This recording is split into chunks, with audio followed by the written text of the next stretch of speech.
Chapter 2552. Everyone looked at each other in dismay.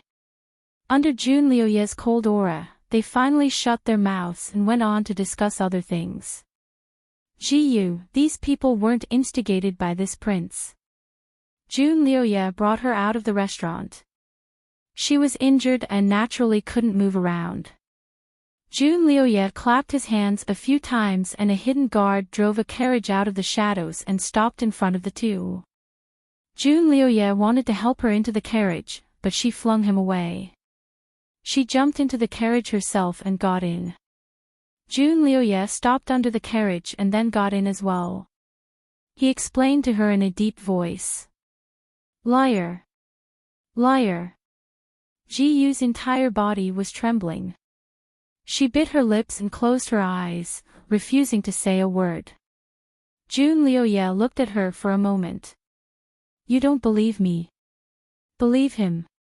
If she believed him again, she would be the #1 fool in the world. This person was using her for everything. In order to make her willing, he would do anything. The atmosphere in the carriage was a bit stiff. Although Ji-Yu didn't say anything, her body language said one thing: I don't believe you. She refused to believe him again. June Lioye suddenly smiled and leaned against the carriage.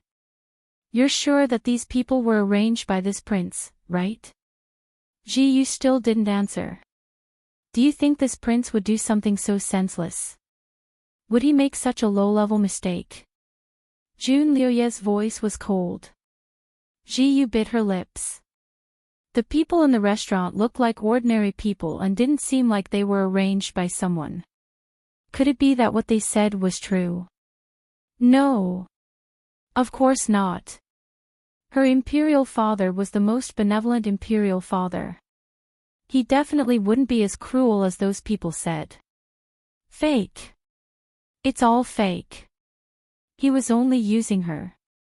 He was treating her well now with a motive. In order to make her willing, he deliberately sent people to slander her imperial father. It must be like this. She had to believe in her imperial father. The only person she could trust now was her imperial father. She couldn't help but touch the jade pendant on her waist as if she wanted to gain some energy from it. Today, she came out empty-handed. She didn't see half of her imperial father's old subordinates. No, she couldn't fall out with June Lioye now. Otherwise, he might fly into a rage and not let her out again. She couldn't reveal her true feelings, since he knew how to act, then she knew how to act too. Ji-Yu slowly raised her head and bit her lips. You're right. This mistake is indeed very low-level. It doesn't seem like something someone like you would do. Maybe I really misunderstood you. In order to increase her sincerity, Ji-Yu took the initiative to put her hand in his. Don't be angry. I just don't believe imperial father is like this. Her last sentence was soft and even a little nasal. June Lioye slowly reached out and hugged her. I'm not angry. It's good that you understand. Ji-Yu took the opportunity to lean her head on his shoulder. I'm a little bored and don't want to go back to the palace. Can you take me around again? June Lioye looked at her in his arms and sighed. All right. The storm seemed to have passed just like that. The two of them walked around the streets, drank tea in a tea house, went to a theater, and even went to the bridge to watch a juggling show. Ji-Yu was probably really bored in the palace for too long. After coming out, she liked to join the crowd and go wherever there were many people. Of course, June Lioye accompanied her the entire time. Ji-Yu played outside for 3 days. In these 3 days, she still didn't contact any of her old subordinates. Chapter 2553. Ji-Yu played outside for 3 days. In these 3 days, she still didn't contact any of her old subordinates. Instead, she heard a lot of gossip about her father in the tea houses, wine shops, and streets. Although the content was different from what she heard in the restaurant that day, the meaning was similar. Her father wasn't a benevolent ruler in these people's eyes, but a fatuous ruler. Ji-yu's demise didn't make these people feel grief or indignation. Instead, it was as if they had escaped from a sea of bitterness. Even the children playing on the streets sang this kind of nursery rhyme. Ji-yu's heart sank. These tea houses and wine shops were all because she pulled Jun Lioye into them on the spur of the moment. Jun Lioye shouldn't have had time to arrange for people to slander her father. Moreover, people with this kind of view could be seen everywhere. Jun Lioye couldn't have bribed all the people in the city to be his accomplices, right? Moreover, Ji-yu couldn't help but admit that Ziyu City was much more prosperous than before. The people seemed to be living and working in peace. Even the beggars on the streets were much less than before. Could it be that her father was really a fatuous ruler? Ji-yu subconsciously didn't believe this, but all the signs made her believe it. In the end, she didn't think about this problem anymore. Only one thought circled her mind. Whether her father was a fatuous ruler or a wise ruler, he was still the one who loved her the most. She must save her father and mother. Even if she didn't restore the country, it would be good to just live in seclusion in the fields. She still didn't find anything in these 3 days. No one contacted her. The so-called old subordinates seemed to be a dream. Were they too afraid of being caught and hid too well, or was she using the wrong method? Or was it because Jun Lioye was always by her side, so those old subordinates didn't dare to contact her because they were afraid of being exposed? Yes, it must be the last reason. But how could it be easy to get rid of Jun Lioye? These few days, Jun Lioye had been accompanying her. They traveled during the day and slept together at night. The two of them had already broken through the last line of defense. Jun Lioye naturally didn't want to waste their beautiful time together. He wanted her almost every night. In order to make him lower his guard, Ji-yu didn't reject him. Occasionally, she would even respond when they were being intimate. Of course, Jun Lioye had been very good to her. Whenever he had time, he would take her out to play and walk hand in hand with her.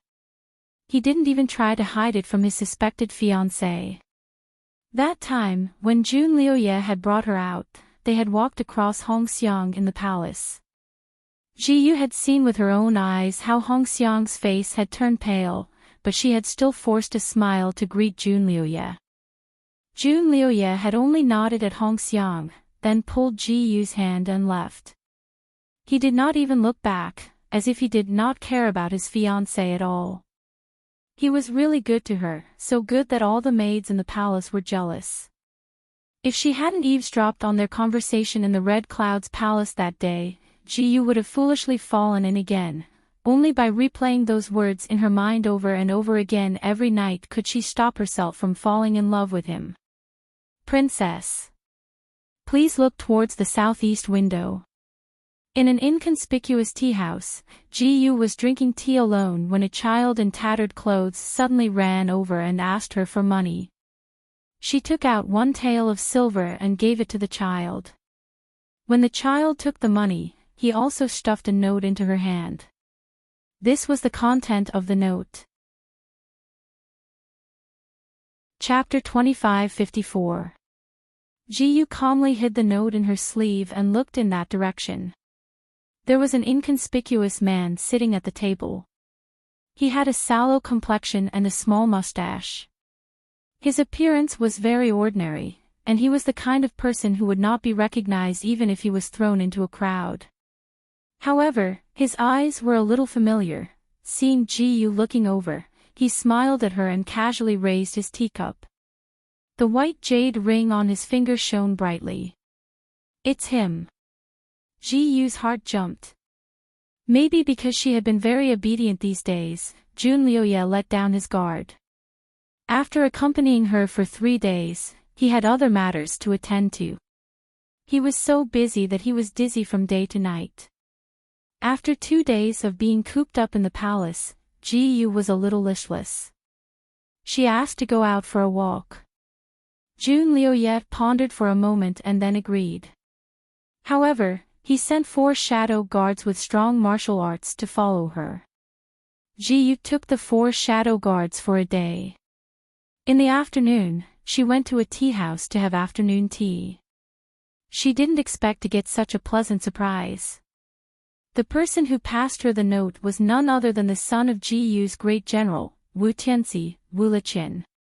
Wu Tianxi was very favored by the emperor and had the highest position among the generals. He had military power and was equivalent to the general of the army. He was also very loyal to the emperor. It was rumored that he died when Ji Yu's city fell. Wu Liqin, on the other hand, was his youngest son. He was good at martial arts and was 3 years older than Ji Yu. He played with Ji Yu when they were young and could be considered as childhood sweethearts. When he grew up, he had a special feeling for Ji Yu. He once asked his father to propose to the emperor on his behalf. However, at that time, Ji Yu was too playful and didn't have any feelings for Wu Liqin. She refused without thinking. The emperor naturally wouldn't force his daughter and the marriage was cancelled. Fortunately, Wu Liqin didn't care and still treated Ji Yu well. He took care of her like an older brother. Every time he saw her, he would be at her beck and call. After the city fell, Ji Yu didn't have any news about him. She thought he had died for the country. She didn't expect to meet him here. Could he be father's old subordinate? Most likely. Wu Liqin changed his appearance. If it wasn't for the ring, Ji Yu wouldn't dare to recognize him. Of course, he couldn't go up and acknowledge her now. She still had 4 of Jun Liuye's shadow guards by her side. She glanced at Wu Liqin again, her mind quickly thinking of how to get rid of the 4 dark guards and Wu Liqin. Wu Liqin lowered his head and wrote something on a piece of paper, then quietly put it under his teacup. Then, he glanced at Ji Yu again, then called the waiter to pay the bill and got up to leave. As soon as he left, Ji Yu also called the waiter to pay the bill. When she passed by the table where Wu Liqin was sitting, she deliberately bumped into the table. She staggered and took the opportunity to hold on to the table. At the same time, she also hooked the note under the teacup into her palm. Ji Yu did all of this extremely smoothly, and the 4 shadow guards following her did not see her little movements. The 4 of them were originally drinking tea at a table not far from her. When they saw her get up, they followed her out of the room. Ji Yu used the excuse of going to the toilet and read the second note left by Wu Liqin. There were only a few words on it: stay in the earth-ranked room of the Tainig Tavern. She had finally contacted her own people. He finally saw a glimmer of hope. She was no longer fighting alone. She now had an ally. Ji Yu's palms were sweating. She carefully destroyed the 2 notes and made sure that she didn't leave any traces behind. Then, she walked out. Chapter 2555. It was natural for Ji Yu to stay in the earth room of the Tainig Tavern. The 4 secret guards had been ordered by Jun Liuye to only be responsible for Ji Yu's personal safety and not to interfere with her fun. It was understandable that she wanted to rest in the tavern when she was tired from walking. The 4 secret guards only went into the room to check in advance. After confirming that it was safe, they asked Ji Yu to come in and rest. The 4 of them guarded the door. Ji Yu's parents were still trapped in the palace. Jun Liuye naturally knew that Ji Yu wouldn't run away, so although the 4 guards were good at martial arts, they weren't very vigilant. The 4 of them had been following her for half a day and were bored. Now that she went in to rest, the 4 of them chatted outside to pass the time. After Ji Yu entered the room, she looked around but didn't see anything left by Wu Liqin. Just as she was feeling puzzled, a light sound came from the bed. The bed board flipped and a person appeared out of thin air. It turned out that there was a secret passage on the bed. This person was dressed in an ordinary scholar's attire, but he had sword-like eyebrows and starry eyes. It was Wu Liqian. As soon as he came out, he gestured to Jiyu, indicating for her to go over. Jiyu paused for a moment, but still walked to the bed. Jiyu, let's talk in the secret passage. It's inconvenient here. Wu Liqian transmitted his voice to her and then stretched out his hand to her. Jiyu steeled her heart and held his hand as she jumped onto the bed. A soft sound came from the bed. It was not loud, as if a human body had casually turned over on the bed. However, after this sound, Jiyu's vision blurred. When she regained her composure and opened her eyes again, she was already in a dark passage. The dark passage was long and dark. Fortunately, Wu Liqian was prepared. He held a night pearl in his hand. With the light of the night pearl, Jiyu could barely see the surrounding scenery. She was surprised to find that Wu Liqian wasn't the only one in the secret passage. There was also a young woman. Jiyu suddenly had a strange feeling in her heart. She wasn't jealous of this woman, but because this woman was wearing the same clothes as her. Even their figures were very similar. As for their facial features, there were also some similarities. In the darkness, Jiyu thought she was looking at her twin sister. That woman kept staring at Jiyu, her gaze strange and penetrating.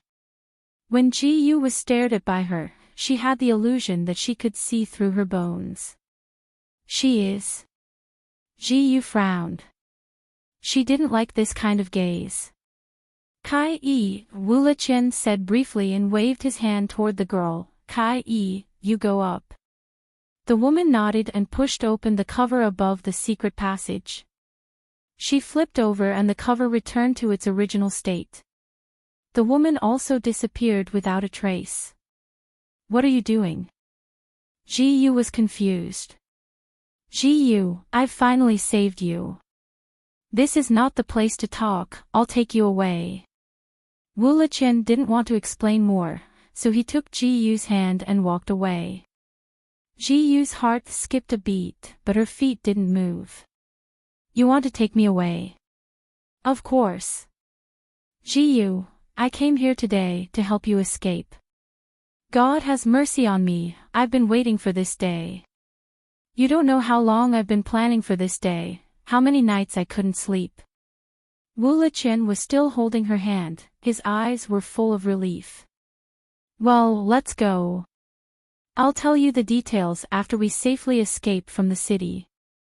His words were full of affection, but Jiyu shook her head. No, I can't go with you. Oh. Chapter 2556. Wu Liqian frowned. Why? Jiyu, do you really want to stay by that Azura bastard's side and be his woman? No way, right? He's the enemy who destroyed your country. Jiyu took a deep breath and shook her head. No. Wu Liqian, my father and mother are still in his hands and trapped in the palace. She looked at him with sparkling eyes. Have you been moving around outside the city to save them? Do you have any good ideas? Wu Liqian choked. This. He paused for a moment before saying, Jiyu, the matter of saving His Majesty can wait until you escape from here. For now, you should come with me. He pulled her small hand and walked away. Jiyu's expression changed and she pulled her hand out of his palm. This won't do. If I escape, Jun Liuye will harm my father and mother. When Jun Liuye was with her, he had hinted that if she escaped, he wouldn't be polite to her parents anymore. Wu Liqian sighed in relief. Don't worry, Jun Liuye won't find out that you escaped. Tsai will pretend to be you and stay by his side, waiting for an opportunity to kill him. Of course, she will also try to save your father and mother. Jiyu was stunned. Tsai will pretend to be me. I'm afraid that won't work. Her appearance isn't very similar to mine. At most, it's about 30% similar. Wu Liqian looked proud. Jiyu, Tsai is a faceless person.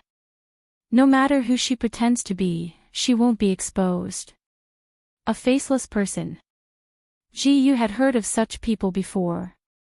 It was said that their bones were arranged in a strange way, especially the bones on the face, which could change shape at will. When she wanted to pretend to be someone, she would adjust her body and facial muscles to the point where she could pass off as the real person. This kind of person was born with a strong imitation ability. They only needed to look at someone for a moment to imitate their voice and movements. Even their own family members might not be able to tell the difference. Of course, this kind of person was very rare. Ji-yu had only heard of them but never seen them. She didn't expect to meet one today. Can she pretend to be anyone? Wu Liqian shook his head. That's not it. Because of her body, Tsai can only pretend to be a slim woman. But she only looks like me about 40 to 50%. Ji-yu's heart was in a mess, and she couldn't tell what she was feeling. Her appearance is based on my description. Now that she has seen the real you, she will naturally adjust her appearance to look exactly like you. No one would be able to tell. Even if she stays by Jun Liuye's side, Jun Liuye won't notice. Wu Liqian reassured her. Ji-yu felt extremely uncomfortable when she thought of another woman pretending to be her and staying by Jun Liuye's side, even doing things between husband and wife. She was stunned for a moment. Wu Liqian continued, Kai Yi's martial arts are also very good, comparable to mine. If she disguises herself as you and stays by Jun Liuye's side, she will definitely find a good opportunity to assassinate him and kill him in one fell swoop. This way, we will have avenged you and also avenged our Ji-yu country. Wu Liqian's eyes sparkled. Apparently, he was very confident in Kai Yi. Ji-yu's expression changed slightly. She knew about Wu Liqian's martial arts. Although he couldn't compare to Jun Liuye, he was still an expert among experts. Back then, Imperial Father also praised him endlessly, saying that he was the #1 expert in Ji-yu country. When Ji-yu rejected the marriage that day, Yuanyu Emperor was very regretful. Now, Kai Yi's martial arts were really as good as Wu Liqian's. Chapter 2557. Now that Kai Yi's martial arts were as high as Wu Liqian's, and she had disguised herself as her to stay by Jun Liuye's side, Jun Liuye would definitely not be on guard. If she were to assassinate Jun Liuye under the bed, she would most likely succeed.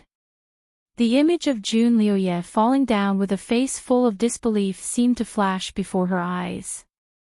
Her heart kept falling, and her hands and feet were slightly cold.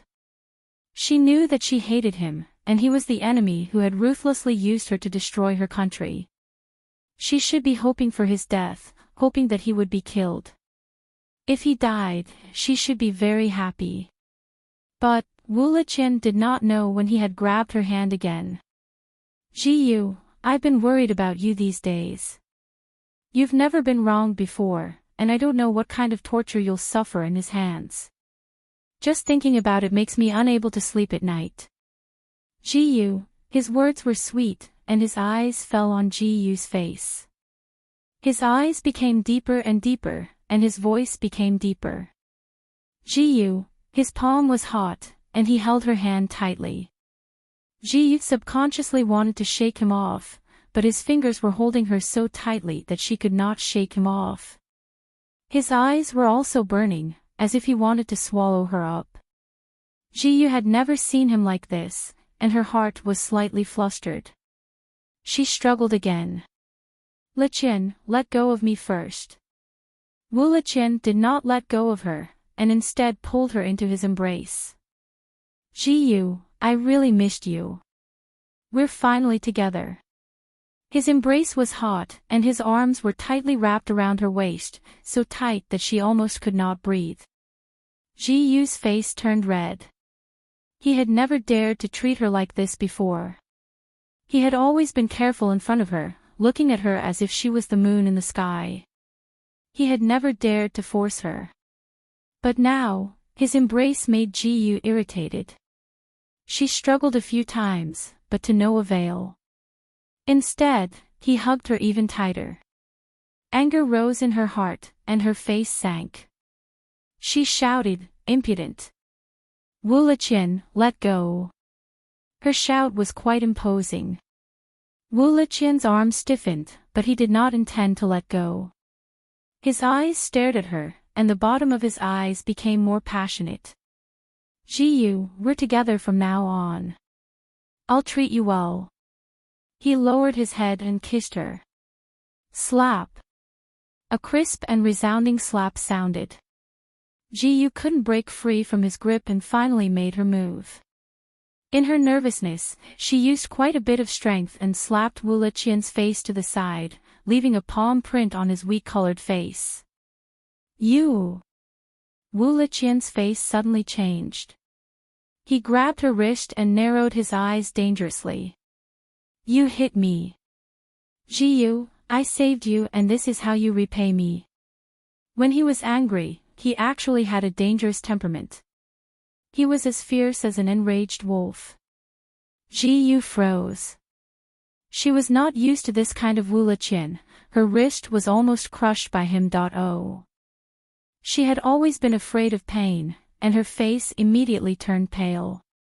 Wu-Liqian, how dare you? How dare you offend this princess? Let go. Let go of me. She struggled desperately. Although this secret passageway was tightly sealed and had good soundproofing, it was still under the guest room. If they really made too much noise, it would easily alarm the people above. The guard who was waiting outside the door heard the commotion and was worried. He immediately knocked on the door and asked, Princess, are you all right? Ji-yu's lazy voice came from inside the room. I'm fine. Princess, please open the door. There seems to be something wrong in the room. This subordinate will come in. A shadow guard was more careful. After he respectfully reported, he paused for a moment before opening the door and walking in. Chapter 2558. It was very quiet in the room and there was a person lying on the bed. The 4 secret guards quickly looked around the room, but they couldn't find anything wrong. They were still worried, so they bowed towards the bed. This subordinate asks the princess to come out. His Highness had given her to them, so they couldn't let anything happen to her. The bed curtain was gently lifted up, revealing a beautiful face. What are you doing? Can't you let me rest? After the 4 secret guards saw her face, they let out a sigh of relief. Princess, there was a strange sound in the room. Is there something wrong? What's wrong? This princess was sleeping soundly and was woken up by you. The girl had an unhappy look on her face.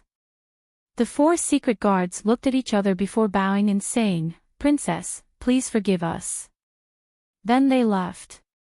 In the secret passage, Wu-Liqian tightly covered Ji-yu's mouth and nose, stopping her from making a noise.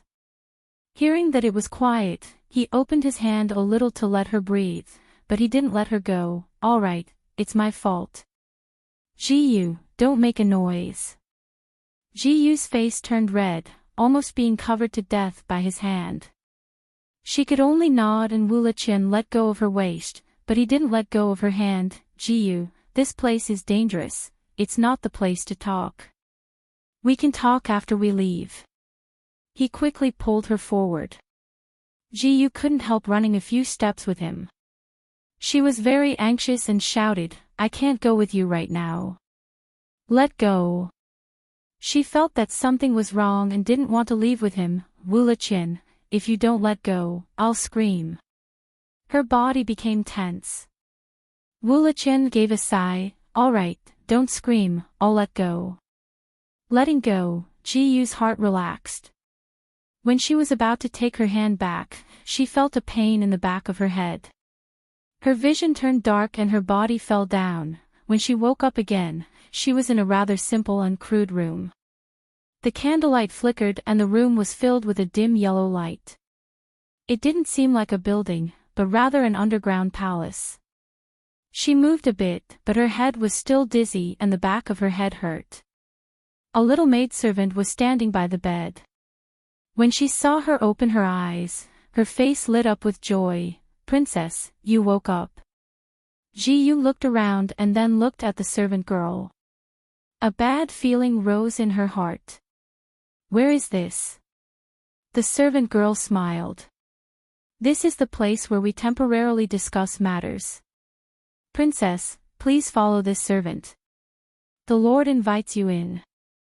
"My lord." Wu Liqin.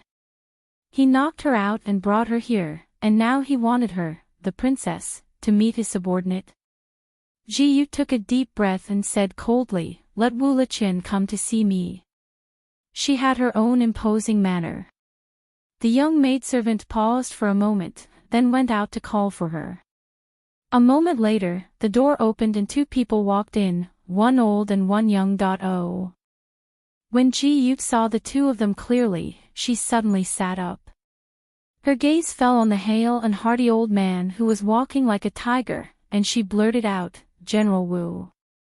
That old man was actually General Wu Tianxi, who was rumored to have died for his country. He was Wu Liqin's father. He hadn't died, but he had appeared here. Wu Tianxi laughed heartily. His voice was as loud as a bell. "My dear niece, you have suffered a lot these days." Ji-yu's heart sank. She was the monarch, and he was the subject. He should never call her dear niece, but should prostrate himself on the ground, kowtow, and respectfully call her your highness. But now, he didn't have the slightest intention to kneel down.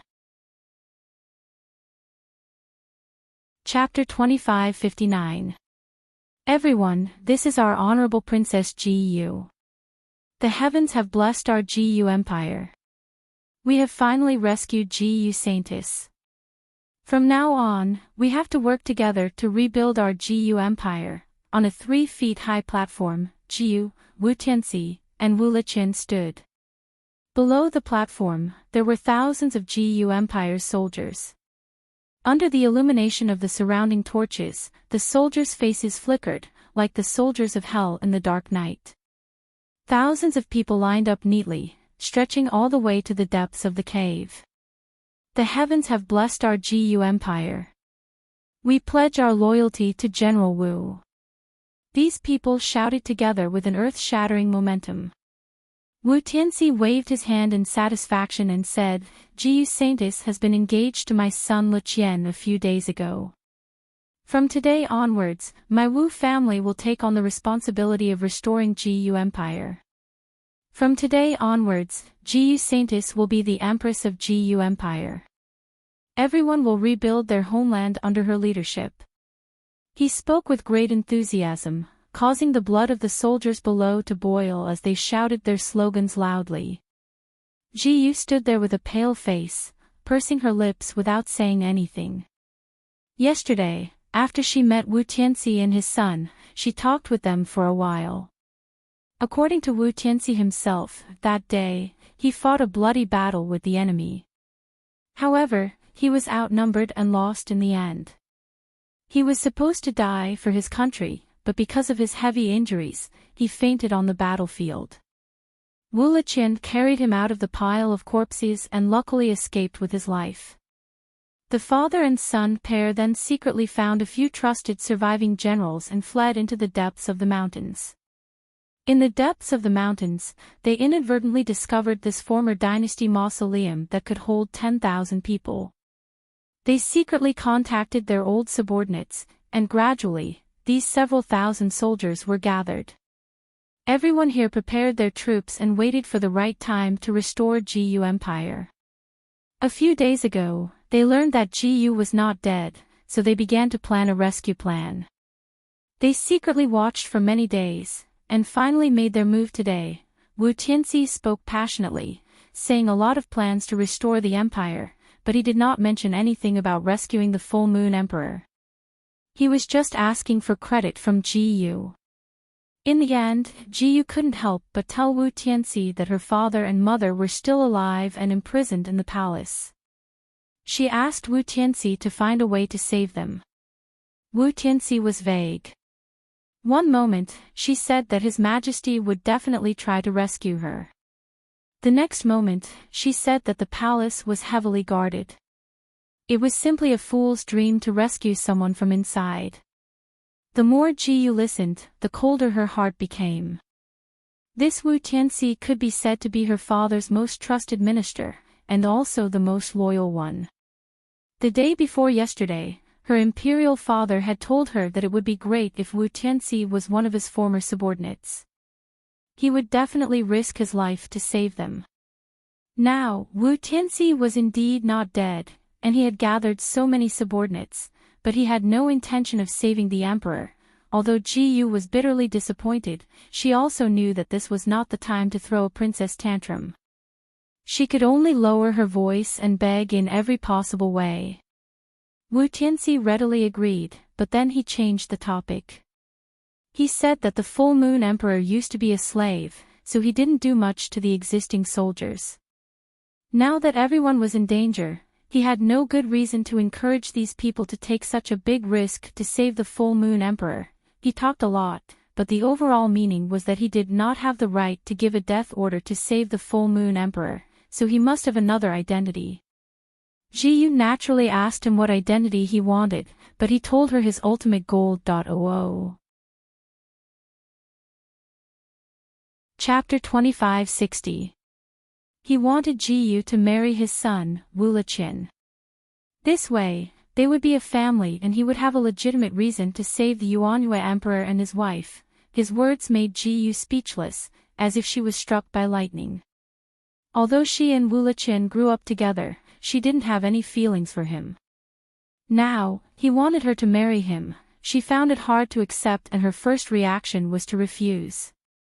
But before she could completely refuse, Wu Tianxi raised his eyebrows and said angrily, "In this case, saving your parents is a matter of risking your life. My father and I can even risk our lives, but you can't even risk your whole life. How can you be so unfilial? Besides, Liqian is good at both martial arts and literature. How is he not good enough for you?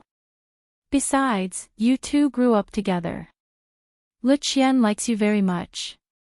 If you marry him, he will only treat you well, share your burdens, and serve you." Ji Yu didn't know what to say in response to his angry words. In addition, Wu Liqian had been gently persuading her and reasoning with her. The father and son preached, one playing the good cop and the other playing the bad cop. In the end, Wu Tianxi said harshly, "Princess Ji Yu, if you don't agree to such a small condition, then don't expect us to send people to save your parents. We can't persuade the other soldiers to save them." At this point, Ji Yu was forced to a dead end by the father and son. Ordinary rejection was useless. She made up her mind and said, "General Wu, it's not that Ji Yu doesn't know what's good for her, but Ji Yu has been tainted by Jun Liuye and is no longer a virgin. I'm afraid I'm not good enough for your son." Wu Tianxi and Wu Tianxi's faces changed when they heard this. They looked at each other. In the end, Wu Tianxi said, "Ji Yu, you didn't want this to happen in this chaotic world. You were forced. Uncle doesn't blame you. Liqian has always liked you. He won't dislike you." Wu Liqian also expressed his attitude, saying that he won't dislike her and will still marry her. They were determined to force her to marry him. Now that Ji Yu was in their territory, she had to submit. Besides, she still needed to rely on them to save her parents. Jun Liuye's figure flashed across her mind, and her heart twisted. With such a blood feud between them, she was destined to have no fate with him. However, she was still deeply in love with him. Even though she knew that he was only using her, it wasn't that easy for her to completely abandon this relationship. She closed her eyes slightly. At this point, there was nothing she couldn't give up, and there was nothing she couldn't lose. She just wanted to save her parents, even if she had to die for it. In the end, she agreed to the father and son's request, but she also had her own conditions. The engagement had to wait until after she rescued her parents. After another round of argument, the Wu family's father and son finally agreed to Ji Yu's condition. They would hold the engagement ceremony after they rescued Emperor Yuan Yu and his wife. But Wu Tianxi wanted to announce that Ji Yu was her daughter-in-law at the pep rally tomorrow. Of course, he still came up with a dignified reason, saying that he was doing this to boost morale and make it easier to save people. Ji Yu could only agree, which led to the scene just now. The cheers below were thunderous, but Ji Yu's heart was as cold as ice. The person he loved the most was using him, and even his most loyal subjects had ulterior motives. Chapter 2561. A princess's love was insignificant in the struggle for power in the country. Her life was like duckweed now, and the direction was completely out of her control. June Liuya's figure flashed in her mind again. Her heart throbbed with pain, but it also flashed with an inexplicable joy. He used her thoroughly. He even asked her to be loyal to him in the past few days of loving each other. What right did he have? He was just relying on her love for him. Now she didn't love him anymore. She was going to be engaged to another man. She didn't want to be manipulated by him anymore. She didn't need to look at his face anymore. She didn't need to see him act in front of her anymore. After the joy of revenge passed, her heart felt empty again. It was as if she had stepped on empty air and couldn't step on anything solid.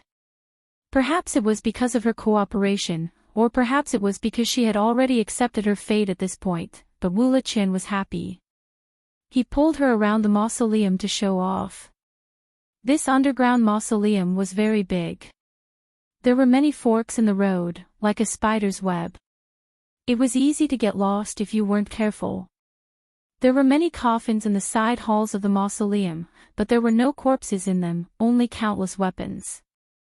What was even rarer was that there wasn't even a trace of the unique smell of corpses in the mausoleum. Other than being a little darker and not seeing the light of day, it was not much different from a normal military camp.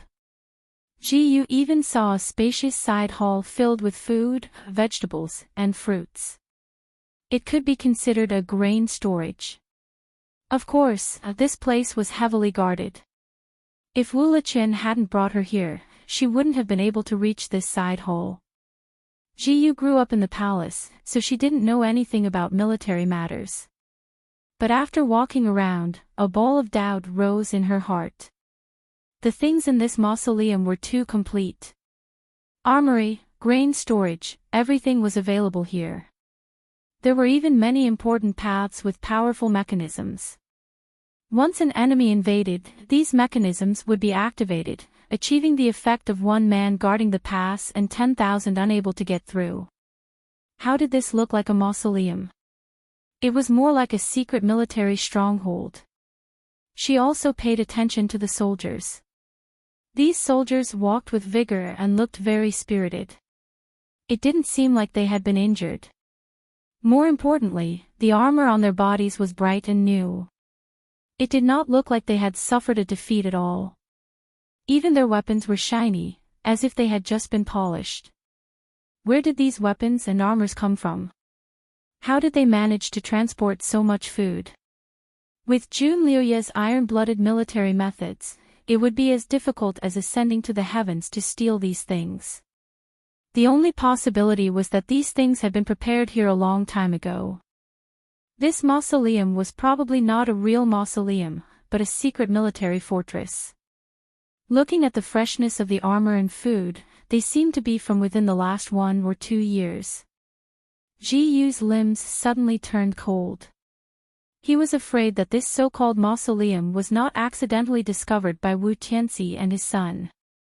It should have been secretly built by them earlier. He was afraid that this father and son pair had long had the intention of rebelling. It was just that Jun Luyi had caught them off guard and they hadn't had the chance to rebel. If that was the case, why would they save the Full Moon Emperor? They were probably more eager for the death of Full Moon Emperor than Jun Liuya.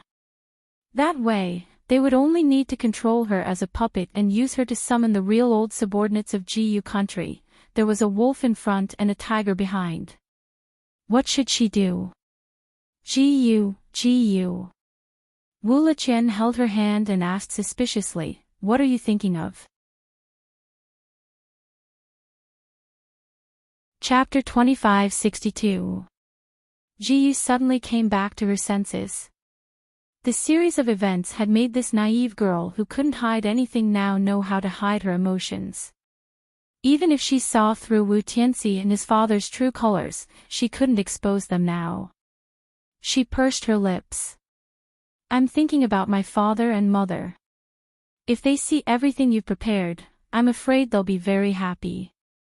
Unfortunately, they won't know for now." She pretended to brush her hair and pulled her hand out. A complicated look flashed through Wu Liqian's eyes. He patted Ji Yu's shoulder.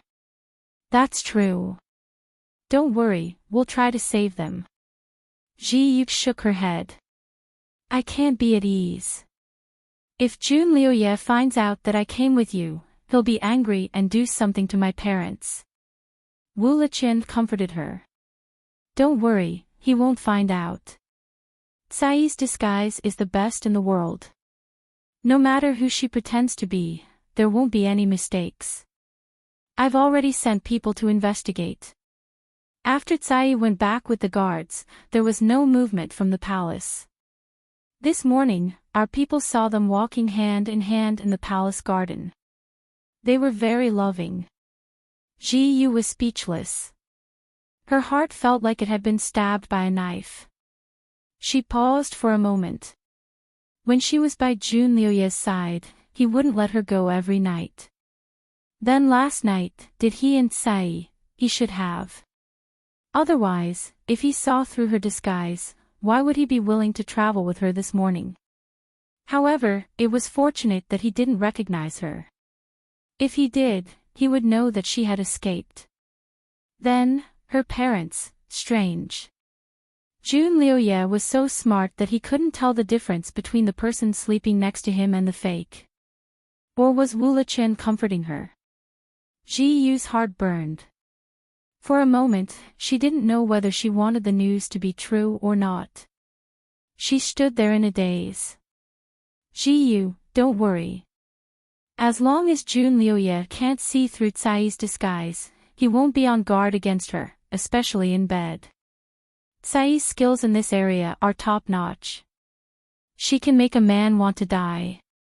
She'll often make a move at the most ecstatic moment and give a fatal blow. As long as Jun Liuye is dead, the Huiwa Kingdom's army will crumble on its own. Then, we can attack back into the city and restore the Jiuwa Kingdom." Wu Liqian sketched out a beautiful blueprint for Ji Yu's future. Ji Yu's face was extremely pale. She said stiffly, "I'm sleepy. I want to rest." Wu Liqian choked and looked at her face. His eyes darkened and he sighed. "Okay, I'll take you to rest." 2 days passed in the blink of an eye. Nothing happened during these 2 days. There was no movement in the Purple Moon City. Perhaps Kai Yi's camouflage technique was so brilliant that she had deceived everyone there. That was why it was so peaceful. Ji Yu was also very calm these 2 days. She was either reading or practicing calligraphy in her room every day. However, every day when she saw Wu Tianxi and his son, she would ask when they would take action to save her parents. Wu Tianxi and his son easily fooled her and asked her to wait in peace. She obediently agreed. This made Wu Tianxi and his son very gratified. Naturally, they loosened their guard on her. As a princess who grew up in the hands of her parents, who could she count on at this time? They could only count on them. Naturally, she wouldn't run away. Besides, there were mechanisms everywhere in the mausoleum. Every night, the mechanisms in the mausoleum would be activated.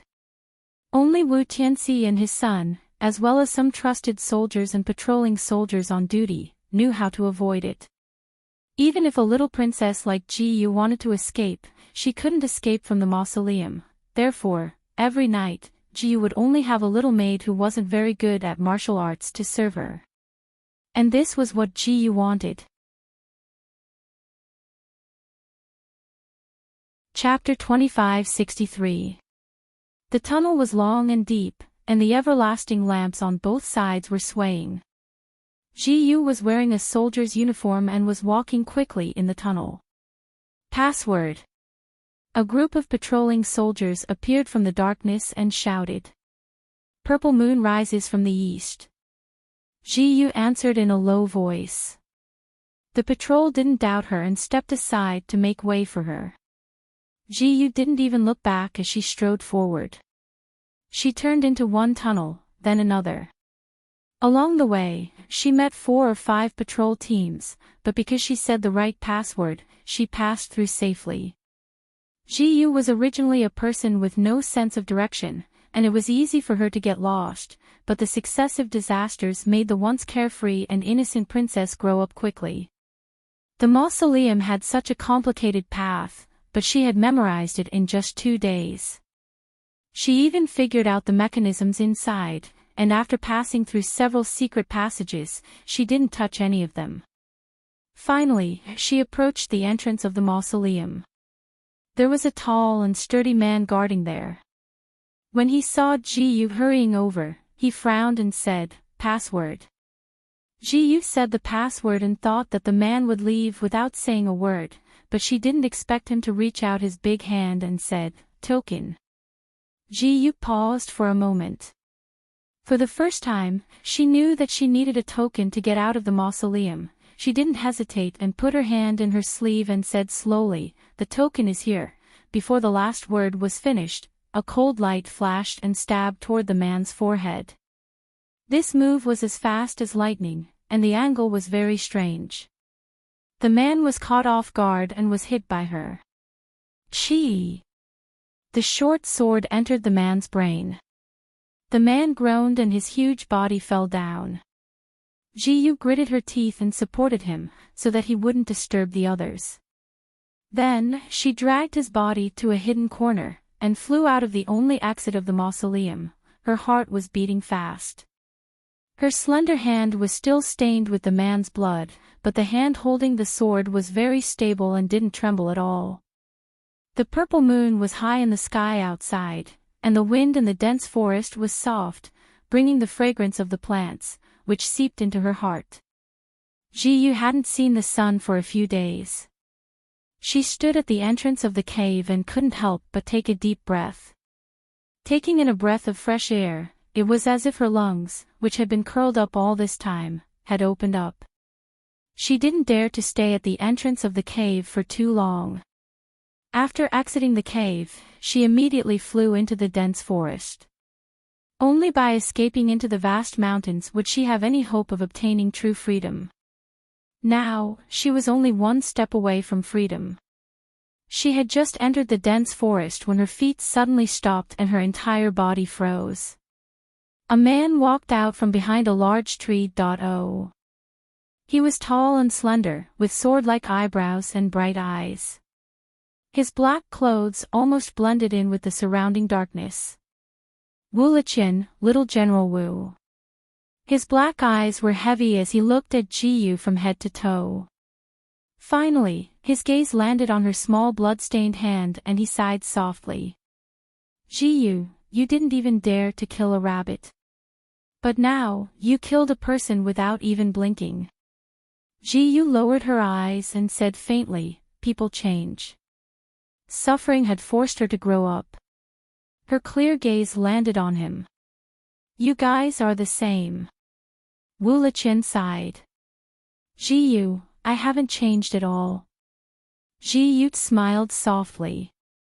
She didn't know if it was mockery or sarcasm, but she didn't say anything. The childhood sweetheart who used to listen to her and protected her like a pearl was now full of schemes against her.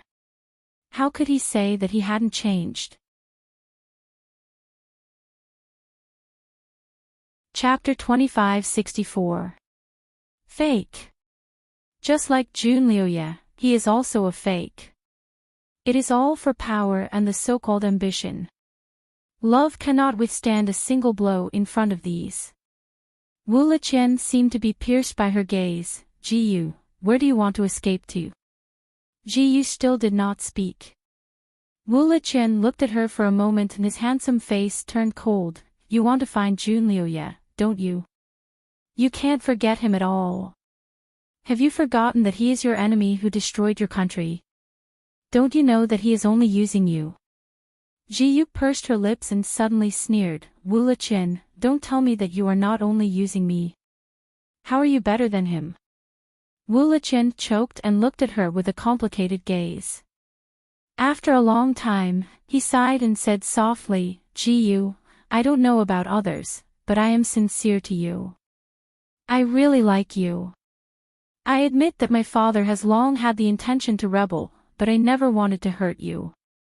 Ji Yu, you probably think that the reason why we let you stay is to hold the emperor and not for your own good. But have you ever thought that I have Kai Yi in my hands? If I just want a puppet to command the world, I can let Kai Yi dress up as you to achieve all our goals. But I don't want to do that.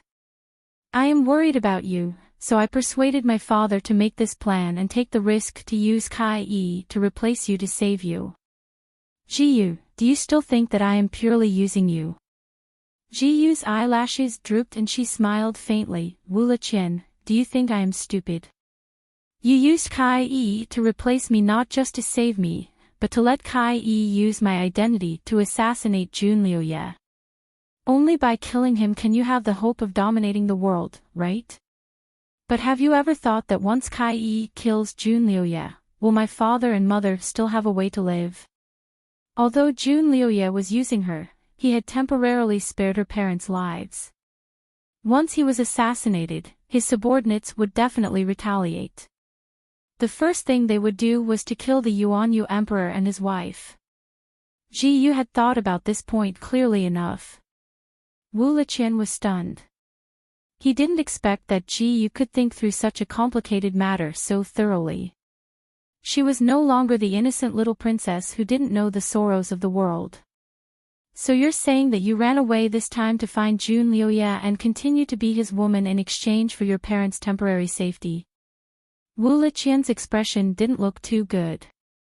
Ji Yu pursed her lips and didn't say anything. Wu Liqian didn't tell her where she really wanted to go. But there was no need for her to let him know. However, Wu Liqian took her silence as a tacit agreement, and his eyes turned cold. Let's go, I'll take you to a place. Ji Yu didn't expect that Wu Liqian would actually bring her into the city, Purple Moon City. Of course, both of them had disguised themselves before going there. Wu Liqian's disguise skills were actually not inferior to Junliuye's.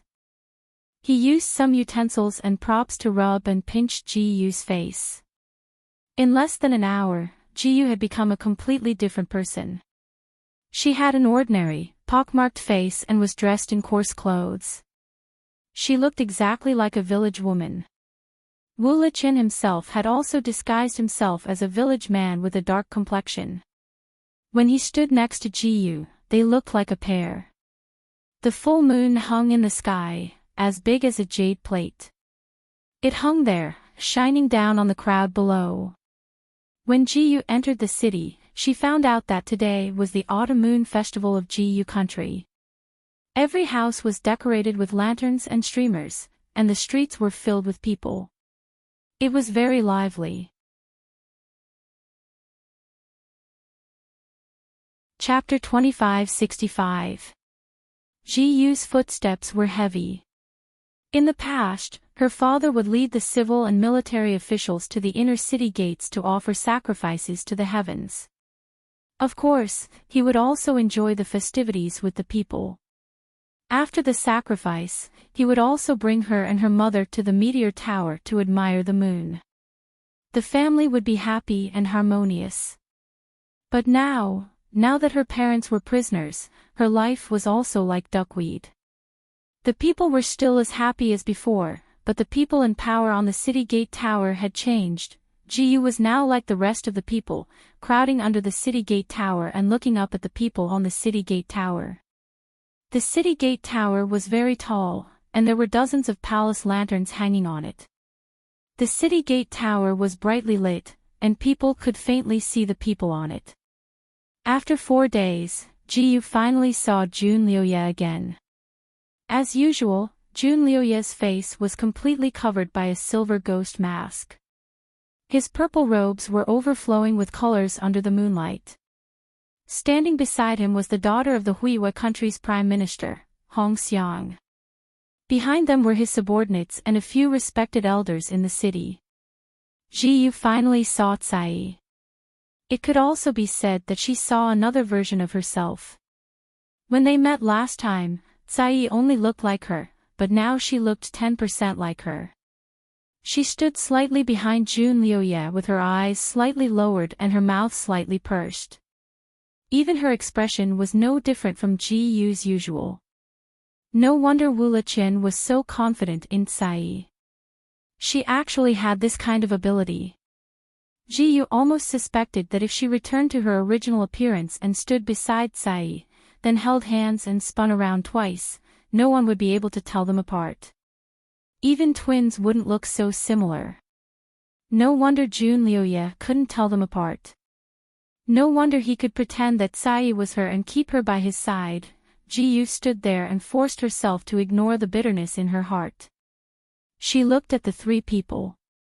Hong Xiang was standing side by side with him, which meant that the ceremony should be completed by him and Hong Xiang.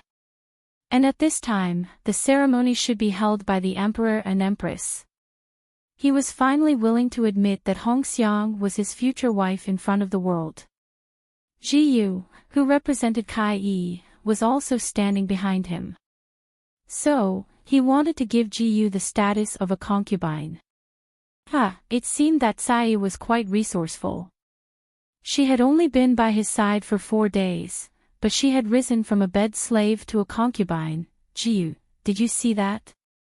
He didn't recognize Kai Yi. He treated her the same way he treated you. Wu Liqian stood next to Ji-yu and quietly stabbed her in the heart. Ji-yu didn't speak. She didn't speak easily now. The girl who used to be as lively as a lark was now as silent as a rock. However, his true sweetheart is Hong Xiang. I heard that she's the only daughter of Prime Minister Shao of the Huiwa Kingdom, and that she's Jun Liuye's childhood sweetheart. Everyone in the Huiwa Kingdom knows that Hong Xiang likes Jun Liuye, and Prime Minister Shao has the intention of betrothing Hong Xiang to Jun Liuye. However, the emperor of the Huiwa Kingdom has yet to issue an imperial edict. Wu Liqian continued to talk about the juicy news he'd obtained. As he spoke, he observed Ji-yu's expression. Unfortunately, the city gate tower was dimly lit and she was in disguise, so he couldn't see her expression at all. She didn't even change her standing posture. Ji-yu, you don't believe what I've said. Wu Liqian didn't give up. I believe. Ji-yu finally spat out 2 words. Her tone was calm. I've known this for a long time. Chapter 2566. You already know, but you're still so devoted to him. Wu Liqian blurted out. Ji-yu's small face was hidden in the shadows, so people couldn't see her expression. I just can't let go of my parents. She used to treat this love as her everything, throwing herself into it like a moth to a flame. Now, she suddenly understood that there was nothing in this world that couldn't be let go, including love. She was clearly standing in a crowd, surrounded by laughter, but Ji-yu felt a bone-piercing loneliness. Some of her acupuncture points had been sealed, so she could only walk and stop like a normal person, but she couldn't get rid of Wu Liqian. She could only talk normally and couldn't even shout. She had tried to use the crowd around her to escape, but Wu Liqian seemed to have seen through her thoughts and held her hand tightly without letting go. Husband, look at how loving this young couple is, holding hands the entire time. Good, good, your husband will also hold your hand. Ji-yu's lips twitched when she heard the young couple talking behind her. Loving? How could she and Wu Liqian be loving? 8 bells suddenly rang from the tower, indicating that the ceremony was about to officially begin. The people below cheered thunderously. Let's go. Ji said. Everything in front of her was very glaring to her, so she didn't want to see it anymore. Wu Liqian didn't force her this time. The two squeezed out of the crowd, leaving the laughter behind.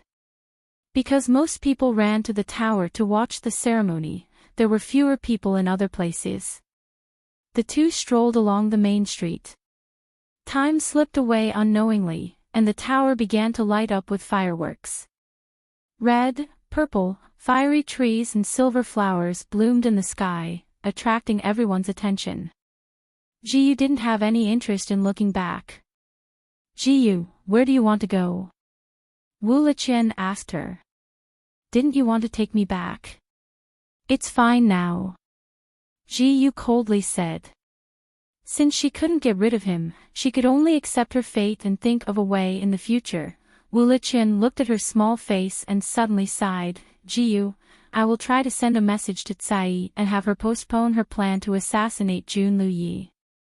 It won't be too late to do it after saving your father and mother.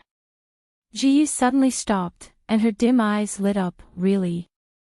Then, he laughed coldly. You don't need to coax me. I'm afraid you and your father can't wait for my parents to die. Wu Liqian froze.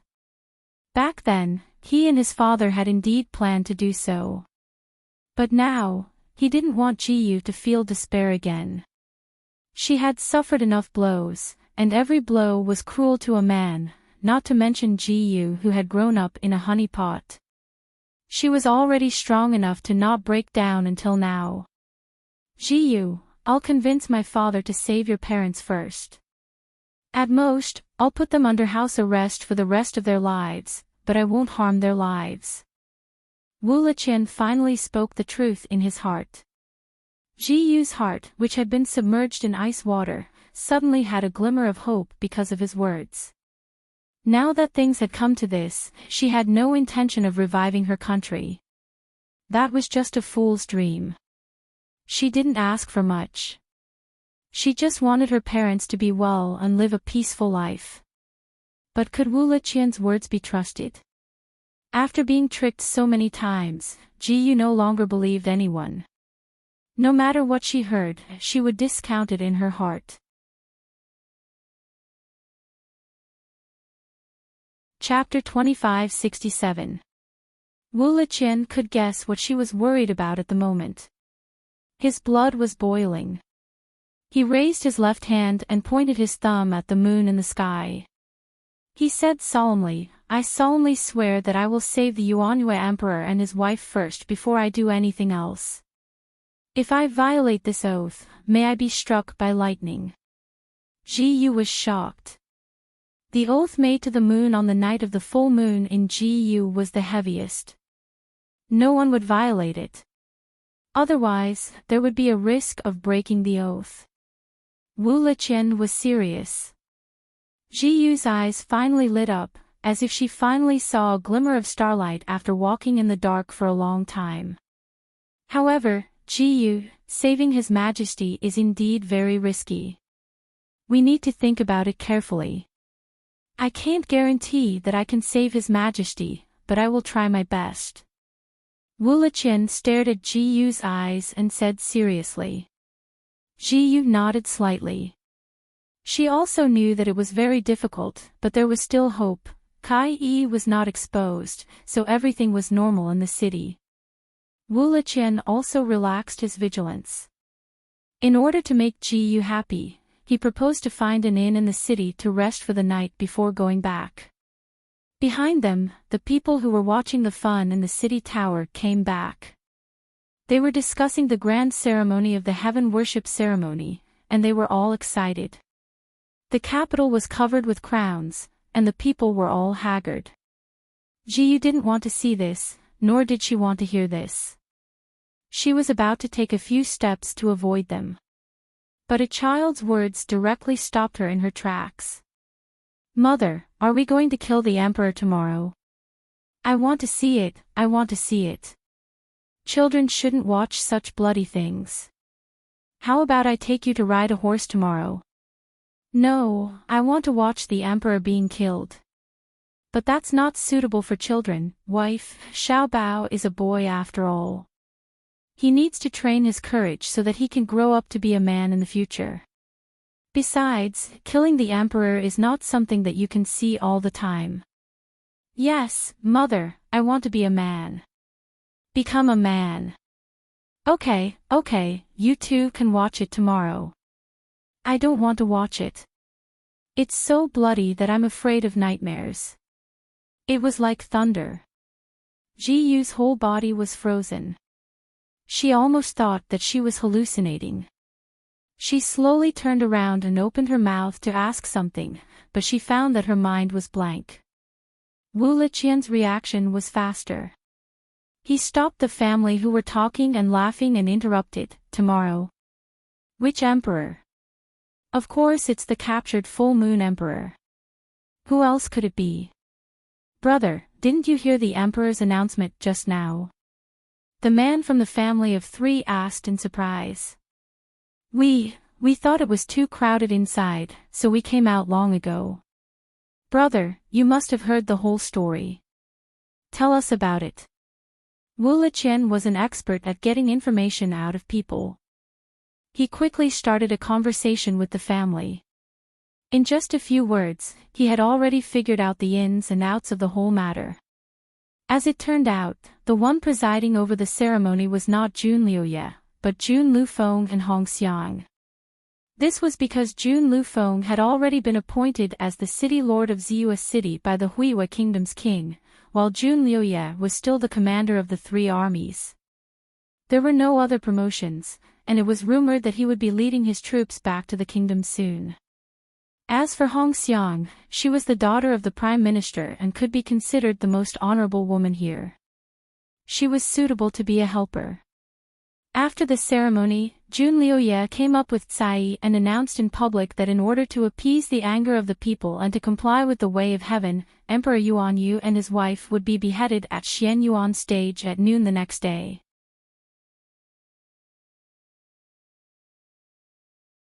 Chapter 2568. At that time, all the people could go and watch. This news was like a bomb, causing the people below to be in an uproar. After the ceremony, people were still talking in 2s and 3s. The husband of the family of 3 was very talkative and told all the news he knew. Princess Ji Yu also agreed to kill Yuan Yu Emperor. Ji Yu, who had been silent all this time, asked dryly. Her voice was very dry and hoarse. I heard that Princess Ji Yu has no choice now, right? She has also become 3rd Prince Jun's woman, so she can only choose to put righteousness before family. When the announcement was made on the gate tower, Princess Ji Yu didn't say anything, but she nodded.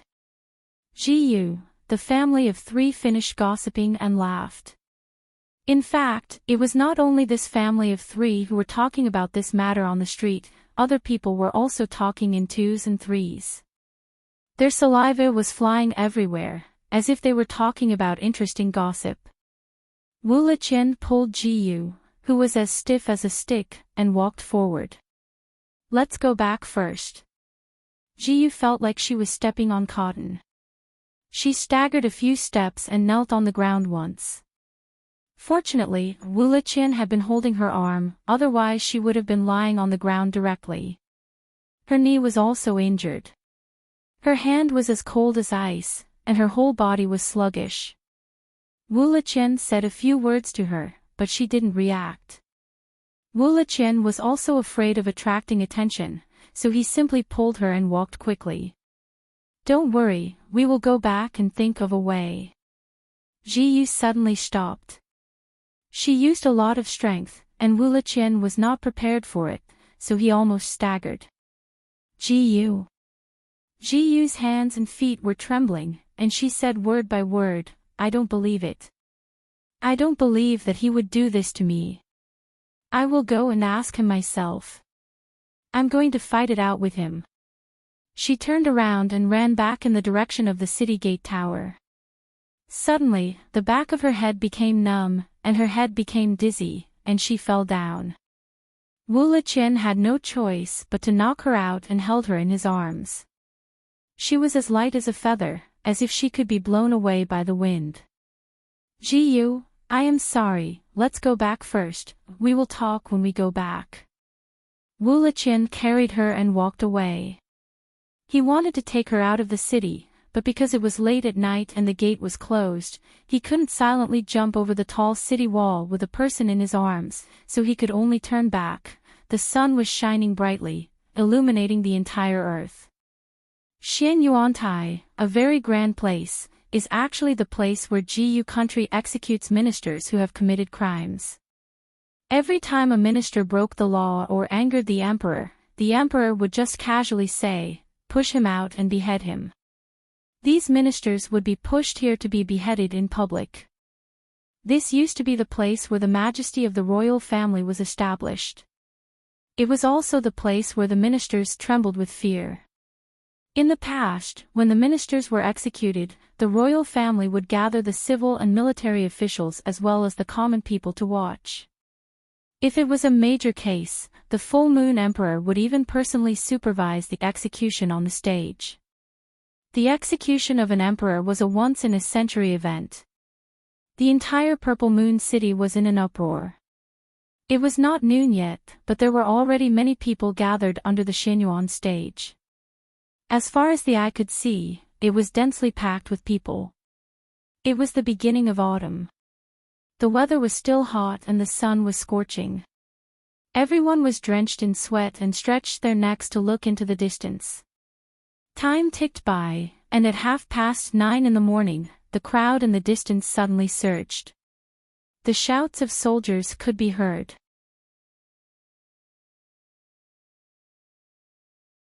Chapter 2569. The shouts of soldiers could be heard as a group of brightly armored soldiers cleared the way. In the middle, they were escorting 2 carriages of prisoners. Wherever they went, the people automatically parted like a tide. The crowd suddenly cheered, "Jun Shui! Jun Shui!" The cheers were like waves, shaking the heavens and earth. No matter what era it was, people always worshipped heroes, not to mention Junliuye, the famous war god of the entire continent. He also had the ability to win people's hearts. In just a short month, he had already won the hearts of the people of Ji-yu. Everyone worshipped him like a god. But now, he was riding a tall horse alongside the 8th prince, Jun Lufeng. He was still wearing that iconic devil mask, looking awe-inspiring. His whole body was emitting a kind of cold aura that kept people away. Behind him were the 2 wooden caged prison wagons, each of which had a person locked inside. Although the person in front had disheveled hair, he was wearing the Ji-yu country's monarch's court robes. He must be the monarch of Ji-yu country, Yuan-yu emperor. In the prison carriage behind him was a middle-aged woman. Although her hair was neat, her head was lowered, making it hard for people to see her face. There was no need to ask, this was the Empress of Ji-yu country. Such a group of people was naturally very eye-catching. The moment the crowd saw the prison carriages, it was silent at first, then it boiled over like adding oil to a raging fire. Perhaps it was to achieve the goal of the parade, the group moved very slowly passing through the crowd. Ji-yu was mixed in the crowd, watching all of this with wide eyes. In front and behind her were the Wu family's experts in disguise. Of course, Wu Liqian was also by her side. In such hot weather, everyone else was sweating profusely, but Ji-yu's face did not have a single drop of sweat. Her hands were even cold the entire time. "Ji-yu, I've already discussed this with father. Let's see if this is Junliuye's plan to lure the enemy. If it's true, we'll try to save your parents." "How?" "Raid the execution ground. Junliuye caught us off guard, so this is the only way now." "What are the chances of success?" "There's a 20 to 30% chance." "I'll go too." "Ji-yu, I think it's best if you wait outside. There's no need to go in." "No, I must go. No one can stop me. If you try to stop me, you'll have to kill me." Alright, I'll take you there. However, when you get there, you must listen to my orders and not act rashly. Otherwise, if our identities are exposed, we will all die without a burial ground. Alright. This was the conversation between Ji-yu and Wu-Liqian when she woke up in an unknown in this morning. She had originally wanted to take things slowly to save her parents, but Jun Liu-ye's move had disrupted all her plans. She could only stake it all on one throw. She couldn't watch her parents die. Even if she had to risk her life, she had to save them. Besides, deep in her heart, she didn't believe that Jun Liu-ye would be so heartless as to kill her parents in front of so many people. He clearly promised to spare her parents' lives. Although she had escaped, Kai-yi was still pretending to be her and staying by his side. He didn't see it, so how could he miss the appointment? How could he go back on his words? Ever since she woke up, her chest felt like it was stuffed with a ball of fire or a block of ice. His head was buzzing, and his mind was often blank.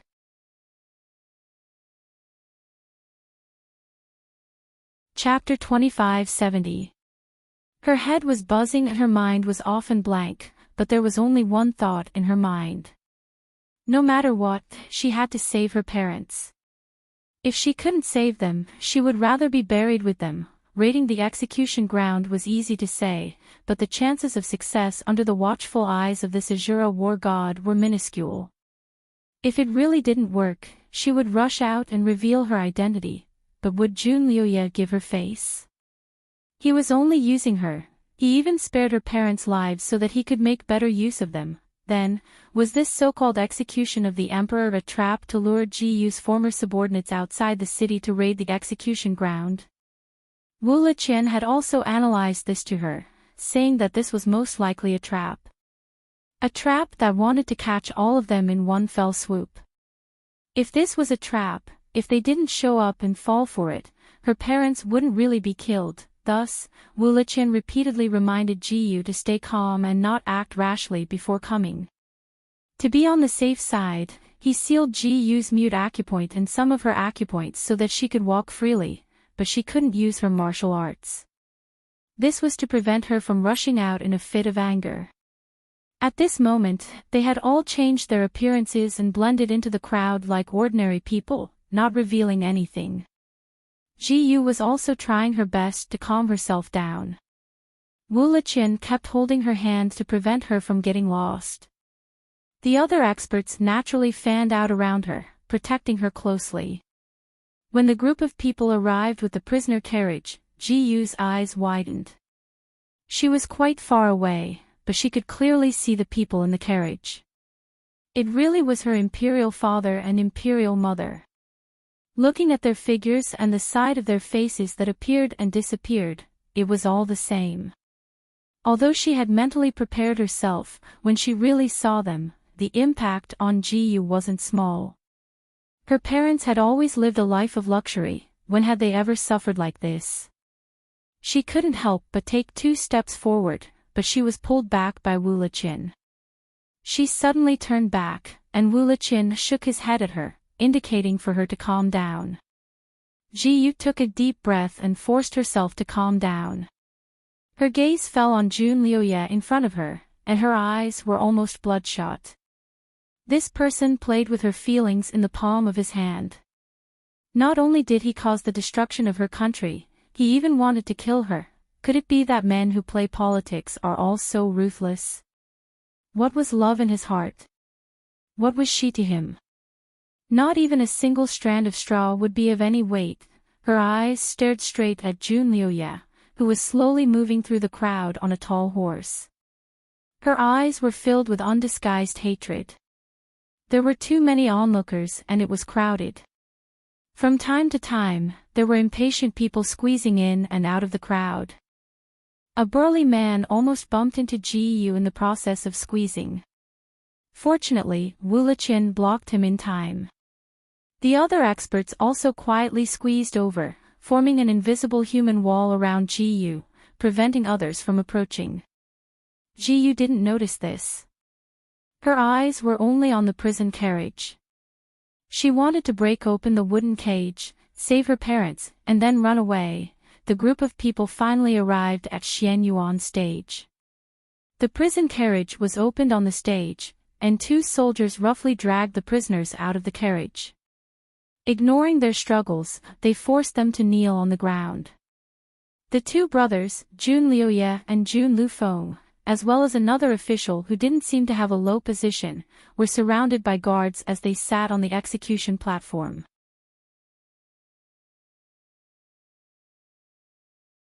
Chapter 2571. Sir Xing, can we begin? Jun Lufeng asked the official beside him. The official smiled. Your Highnesses can make the decision. I dare not overstep my boundaries. Sir Xing is an imperial envoy. You should be in charge of the execution. Jun Lufeng smiled. Sir Xing cupped his hands and said, Your Highness is too polite. I have the Emperor's orders. Please don't blame me. His polite words were directed at Jun Liuye. At this moment, Jun Liuye gave the impression that he was a man of few words. He only said 2 words, You're too polite. Jun Lufeng said, Sir Xing, please examine the prisoners. Sir Xing said a few more polite words and then walked down the stage. Behind the couple stood 2 executioners. When Sir Xing came down, one of the executioners pulled the prisoner's hair and forced them to raise their heads. Sir Xing looked at the faces of the 2 criminals and nodded slightly. He then walked back to the execution platform and cupped his hands towards the Jun brothers. Many thanks for your cooperation, Your Highnesses. This lowly official has verified that there is no mistake. This lowly official will report this to His Majesty after returning to the capital. Killing this fatuous ruler will be a great merit to both Your Highnesses. Although the voices on the stage were not loud, Ji Yu and the others were martial arts masters. They had sharp ears and eyes. Their attention was also on the stage, so they naturally heard the conversation clearly. Wu Liqian's expression changed slightly. It turned out that it was not Jun Liuye's idea to kill the Emperor of the Full Moon Kingdom. It was an imperial edict from the Emperor of the Huiwa Kingdom. This imperial envoy came specifically for this. If that was the case, then this was not a trap. It was real. They were really going to kill the Emperor of the Full Moon Kingdom in front of everyone. He secretly looked around. There were many soldiers of the Huiwa Kingdom around the Zhuanyuantai. There were at least a few thousand people. The security was very tight. With only a few hundred people, it was impossible for them to break into the execution stage. The Emperor of the Full Moon Kingdom could not be saved. He could not help but look at Ji Yu. His first thought was to take her away and not let her see this cruel scene. However, the words that his father, Wu Tianxi, had secretly instructed him last night appeared in his ears again. Wu Tianxi told him that Ji Yu had not truly given up on Jun Liuye, so if Jun Liuye really wanted to kill Yuanyu Emperor and his wife, he should not stop Ji Yu from watching. Only when she saw everything with her own eyes would she truly hate Wu Liqian to the bone. Only then would she truly become their puppet. Only then would he, Wu Liqian, be able to fulfill his wish and bring the beauty home. Wu Liqian also understood that his father was right, but how cruel was it to let an inexperienced little girl witness all of this? He hesitated for a moment. Ji Yu also saw the imperial envoy and heard their conversation on the stage. Naturally, she also understood the sequence of events. Her fingers instantly turned cold. Even the imperial envoys were here. It seemed like the execution this time was real. But back then, Jun Liuye had clearly said that he could protect her parents from dying. He clearly said it. Was he really going to break his promise? He was such a powerful person. If he really wanted to keep the 2 of them alive, he should have a way, right? Unless he didn't want to protect himself at all. Or perhaps it was because of that Kai Yi. That's right. Wu Tianxi was looking forward to her parents' death. Kai Yi was also one of his people. Perhaps Kai Yi had pretended to be her and purposely whispered into Jun Liuye's ear, saying that he could put righteousness before family or something. So Jun Liuye had no scruples.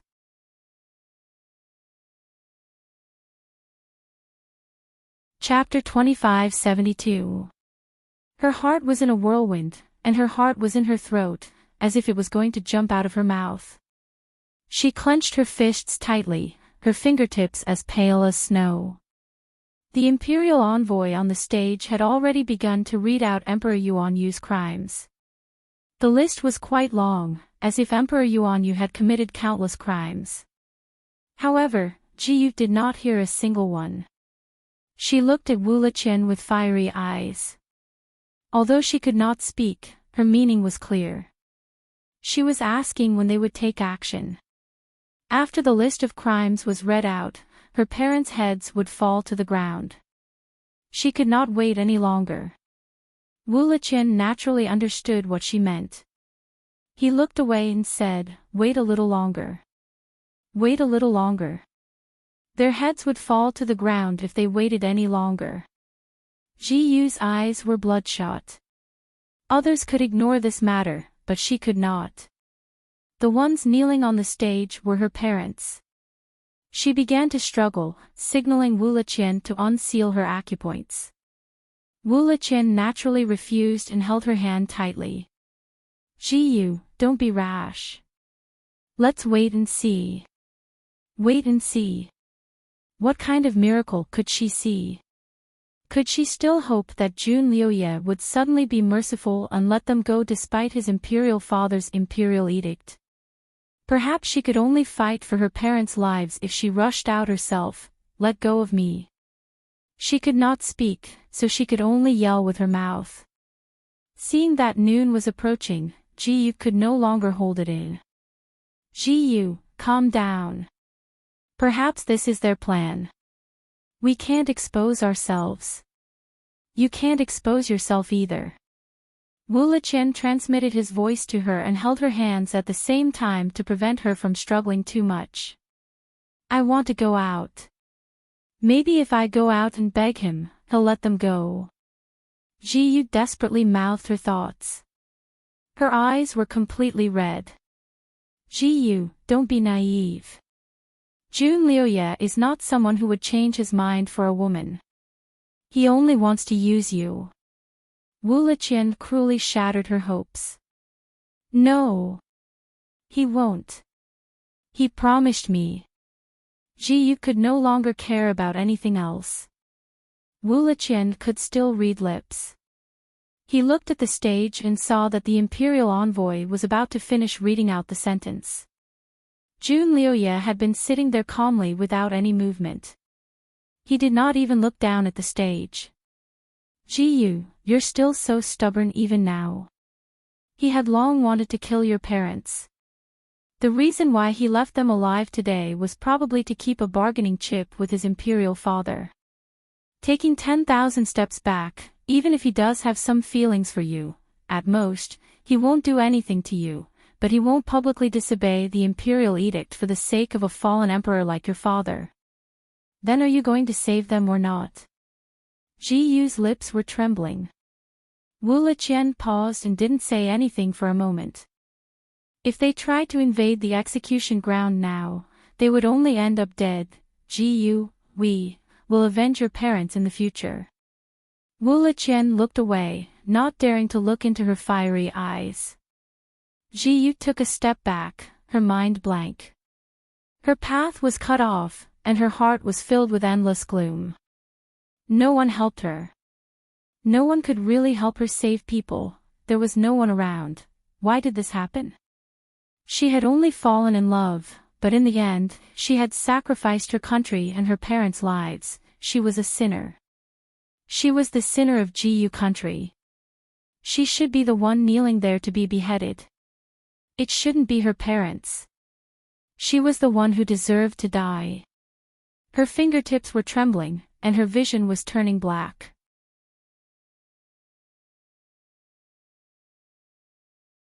Chapter 2573. Wu Liqian would not make a move at this time. The only one who could save her parents was herself. She closed her eyes and began to attack the sealed acupoints with all her might. When Jun Liuye was with her, he had once taught her a bit of self-unsealing acupoints. Although there were many people present, most of them were listening to the Imperial Envoy's announcement, so the noise below was not loud. However, the Imperial Envoy's voice was like a demon's voice. How could Ji Yu calm down under such circumstances? There were a few times when she almost went into a fork in the road, causing her blood vessels to hurt and the taste of blood to spread in her throat. However, she could not care less and continued to desperately unseal her acupoints. This kind of acupoint unsealing technique could not be seen from the outside. Wu Liqian thought that she had finally accepted her fate at this time and was slightly relieved. He still felt guilty and transmitted his voice to her. Ji Yu, don't worry. I will help you take revenge. He simply pulled her into his arms and hugged her, intentionally or otherwise blocking Ji Yu's view of the Xianyuan Tai. He could not do anything else for her, but he could still block her from seeing the bloody scene that was about to happen. Ji Yu's body trembled slightly, but she did not struggle and was very obedient in his arms. Her face was disguised, so he could not see her expression. However, from her trembling body, he knew how much she was suffering in her heart. The guilt in his heart grew heavier and heavier. He hugged her and randomly promised her, Ji Yu, don't worry. I will treat you better in the future. I will not let you suffer any more grievances. I will also treat you like a princess. I will not let you feel lonely. Don't be afraid. Ji Yu still closed her eyes and turned a deaf ear to his words. Time was life. She could not waste a single second. She only hoped that time would slow down a little, just a little more, so that she could unseal her acupoints first. She wanted to rush up to the platform and expose Kai Yi's identity. She wanted to tell Jun Liuye that she was the real Ji Yu. She would beg him to let her parents go. As long as he was willing to let them go, she was willing to do anything for him, even if it was as a slave or a servant. Holding on to this little bit of hope, she hit her acupoints with all her might. Perhaps it was due to her sincerity, or perhaps it was because she was originally intelligent, but the acupoints that Wu Liqian had sealed actually began to open up, and the flow of her inner energy gradually became lively. It was also at this time that the Imperial Envoy on the stage finally finished reading his long list of crimes. He paused and looked at the two princes beside him. Your Highnesses, can we begin the execution? The two princes looked at each other and were about to speak. Suddenly, a scream came from below the stage. No! Show mercy! That voice was extremely loud and sharp, suppressing the noise of the tens of thousands of people below. Everyone looked in that direction and saw a figure pouncing towards the stage. Wu Liqian never dreamed that Ji Yu would do this. He was originally holding her in his arms and thinking about how to continue comforting her, but he didn't expect that Ji Yu, who was in his arms, would suddenly hit his chest with her palm. He was caught off guard. His chest tightened and his arms loosened. Ji Yu took the opportunity to break free from his arms and let out a scream. She used all of her inner energy to shout, so it naturally shook the entire audience. Wu Liqian was the closest to her, so he was almost deafened by her scream. Of course, he immediately reacted and reflexively reached out to grab her as she jumped out. His martial arts were very high. Although it could not compare to Jun Liuye, it was not something that Ji Yu could compare to. Otherwise, he would not have been able to catch her so easily.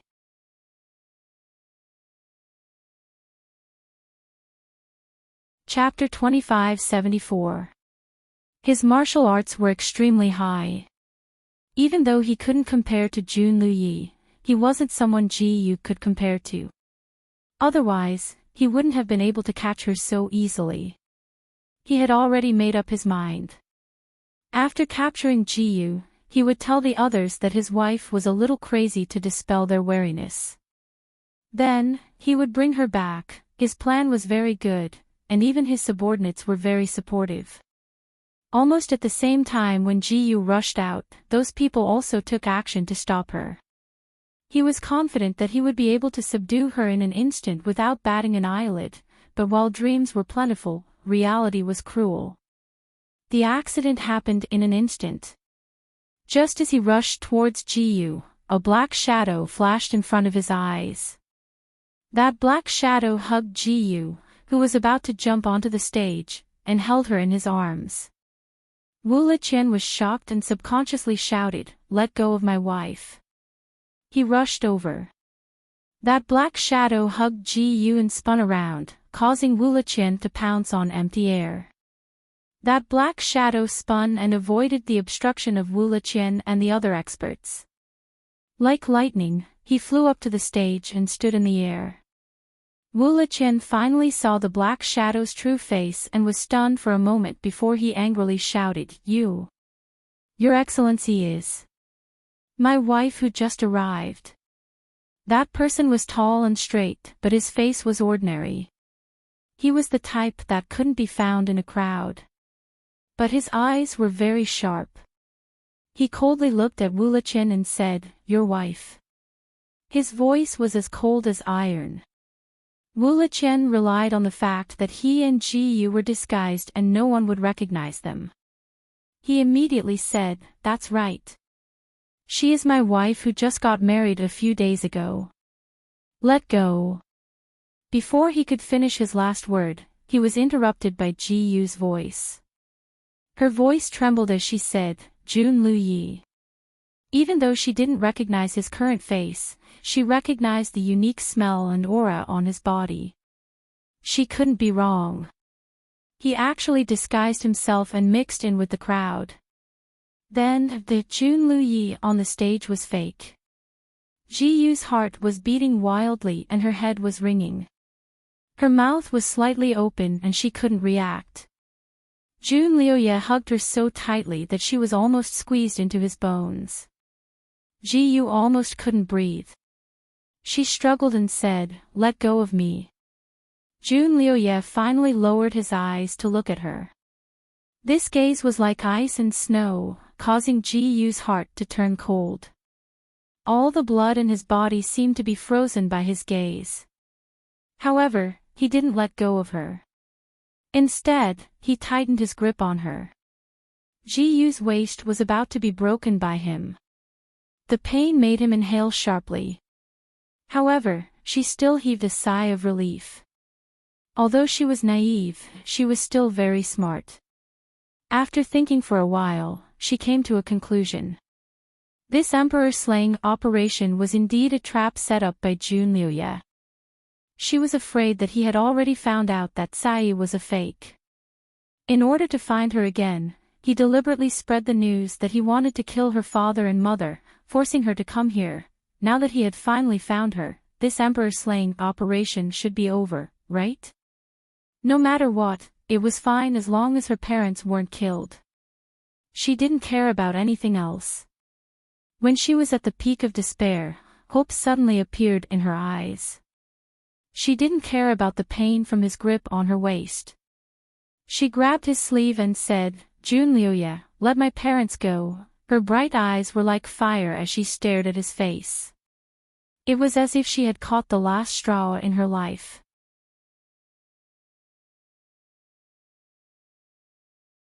Chapter 2575. She could not continue because her mute acupoint had been sealed once more, rendering her unable to utter a single word. Jun Liuye did not even lower his head to look at her. Instead, he looked down at Wu Liqian, whose expression had already changed. He chuckled and said, "Your wife." His voice was light as a feather, but it hit a knife-sharp chill. Wu Liqian felt a chill in his heart. Before he could think of another excuse, his vision blurred and a dazzling cold light flashed. A long sword circled around him like a swimming dragon. The sword came too quickly, and the angle was too tricky. Wu Liqian had never seen such a fast sword or such a vicious sword move in his life. He did not even have time to pull out the dagger hidden in his sleeve before he felt a sudden chill and pain on his neck. His vision turned black. This was the last thing he felt in this world. His body fell down, falling into the dust. His many subordinates did not even have time to save him. Ji Yu's eyes widened. From her angle, she could see where Wu Liqian's neck was struck by the sword. She could see the blood spurting out. She could see Wu Liqian, who had just been talking to her, fall into a pool of blood. The sudden conflict naturally caused the surrounding citizens to fall into chaos. They scattered in all directions, afraid of being implicated. Wu Liqian's subordinates also wanted to take the opportunity to escape with the chaotic crowd. However, they did not expect that the sound of weapons would be heard. Suddenly, dozens of plainclothes experts emerged from the crowd. These experts seemed to have already identified Wu Liqian's subordinates. In the midst of the chaos, they actually used their weapons to suppress them. Wu Liqian's subordinates were also dressed as commoners. They wanted to get away with it, so they did not dare to attack and could only cry out, "We're innocent." They were forced back to the center of the field by the plainclothes experts and separated from the surrounding citizens. There were more than 100 of them. They stood in the middle of the field, shouting that they were commoners and that they should not injure good people. They desperately pretended to be innocent. They had just witnessed Jun Liuye's demon-like attack and were almost scared out of their wits. In addition to the experts, the Huiyue Kingdom's soldiers also quietly surrounded them like an iron bucket. They could not escape even if they fought with their lives on the line. They could only pretend to be commoners and try to get away with it. "My lord, there are a total of 112 rebels here. None of them were left out. Please deal with them, my lord," a general from the Huiyue Kingdom reported. Jun Liuye didn't even look at Ji Yu in his arms. His gaze swept across those people and only spat out 4 words, "Kill without mercy." These short words had decided the fate of these people and brought about a new round of slaughter. When Wu Liqian's subordinates saw that they couldn't get away with it, they naturally took out their weapons and began to fight with their lives. However, because they had to hide their identities, the weapons they had on them were all short blades. They couldn't use them well, and coupled with the fact that they were flustered, they were no match for those experts. These experts were all former members of the Dark Shadow Tower. It could be said that each one of them could fight against 1,000. When these people joined hands, it was as if they were chopping melons and vegetables. One by one, they fell. Ji Yu, who was in Jun Liuye's arms, passively watched the massacre in front of her. She watched the blood splatter and the limbs dance in the air. Her heart kept sinking, as if there was a hand in the dark clutching her heart. It tightened inch by inch until she couldn't breathe and couldn't feel her own heartbeat. She wanted to open her mouth and shout, but her acupuncture points were sealed and she couldn't speak. She naturally didn't have any feelings for Wu Liqian's rebels, but they were still her former comrades. Oh.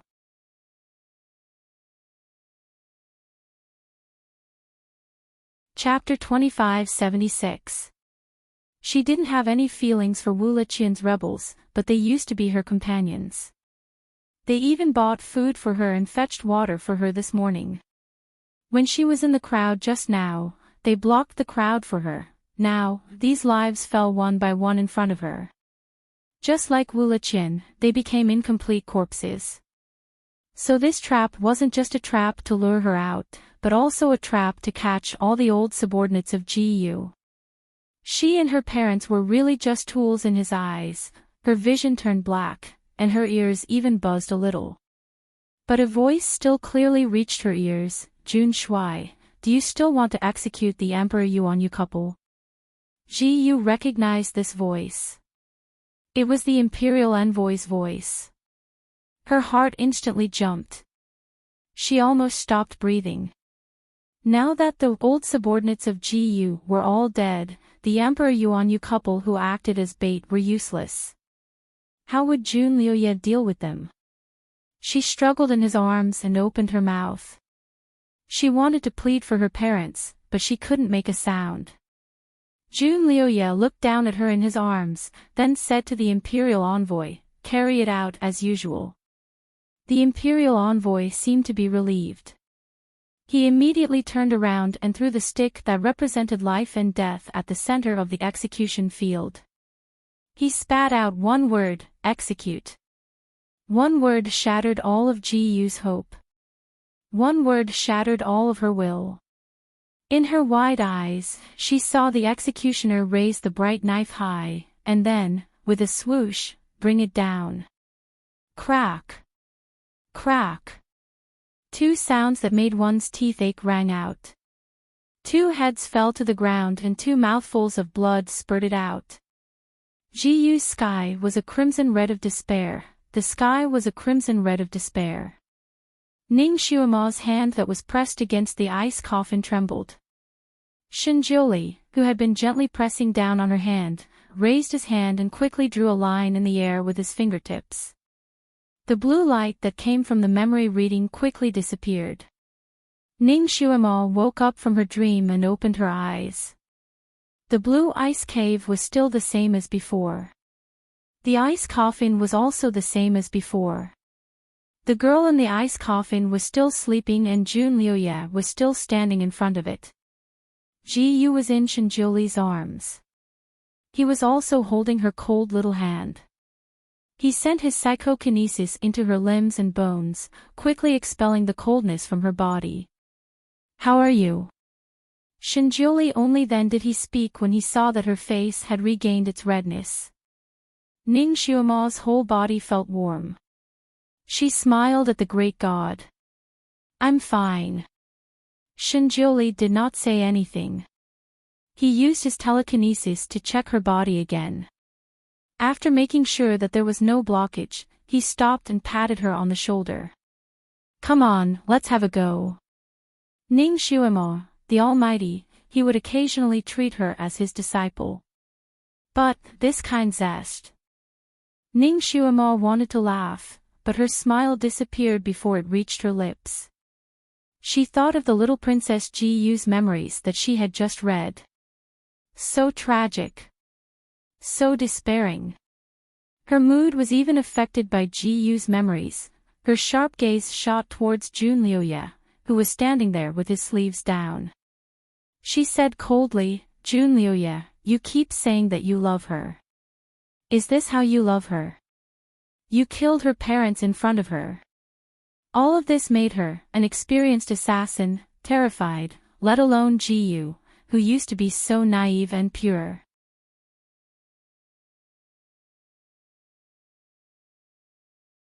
Chapter 2577. June Liuye's face turned pale.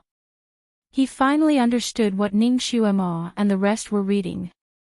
He closed his eyes and said, "Her parents weren't killed, but the substitutes I found." Ning Xuema raised her eyebrows. She was smart enough to understand June Liuye's plan. "So this is how you saved Emperor Yuanyu and his wife. Using the strategy of substituting one person with another criminal who looks similar to Emperor Yuanyu and his wife, and then beheading them in front of the imperial envoy sent by your father to give an explanation to the Huiwa kingdom?" June Liuye glanced at Ning Xuema and was surprised by her intelligence. She actually guessed it right. He nodded. "That's right. Back then, my position in the Huiwa kingdom was very delicate. Although my father appointed me as the general of the army, he was very afraid of me. There were a few times when the ministers in the court wanted to find trouble with me. They kept an eye on me, waiting for me to make a mistake. If I wanted to save Emperor Yuanyu and his wife, I couldn't do it openly. I had to do it secretly.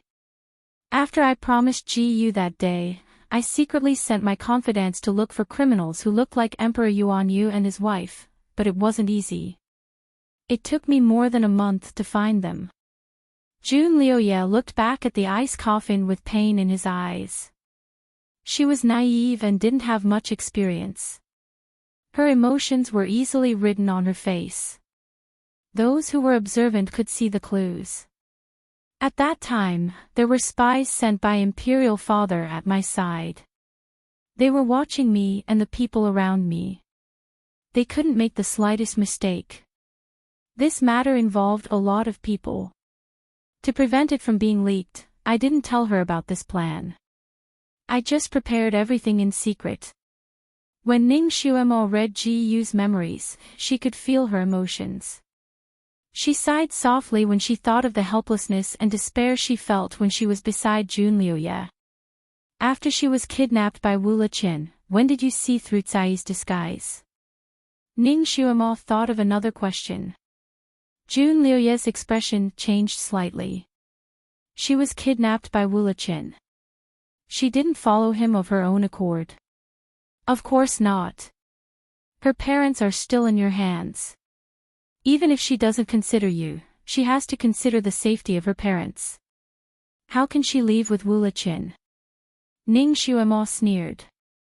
Jun Liuye's gaze turned to the ice coffin. Looking at Ji Yu inside, his eyes were filled with regret.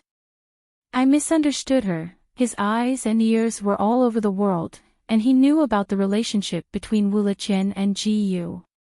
He was Ji Yu's childhood sweetheart, and the two of them were very close. He couldn't be any nicer to Ji Yu. He was also Ji Yu's most trusted friend. Therefore, when he found out that the person who took Ji Yu away was Wu Liqin, he was filled with anger and jealousy. When did you see through Cai's identity? Ning Xuemo asked again. Jun Liuye's voice was cold. After she returned to the palace, she pretended to be Ji Yu and threw herself into my arms. I saw through her. Although Kai Yi's camouflage technique was very high, she could only deceive others. How could she deceive Jun Liuye, who was also an assassin? The killer's ability to recognize people was abnormally high. In this aspect, Jun Liuye was an expert among experts. What's more, he was very familiar with Ji Yu. He couldn't be fooled by a completely similar appearance. In other people's eyes, perhaps Kai Yi's camouflage was perfect, but in his eyes, Kai Yi was completely different from Ji Yu except for her appearance. She was full of flaws. Jun Liuye was the boss of the assassin world, so he naturally knew the other assassins like the back of his hand.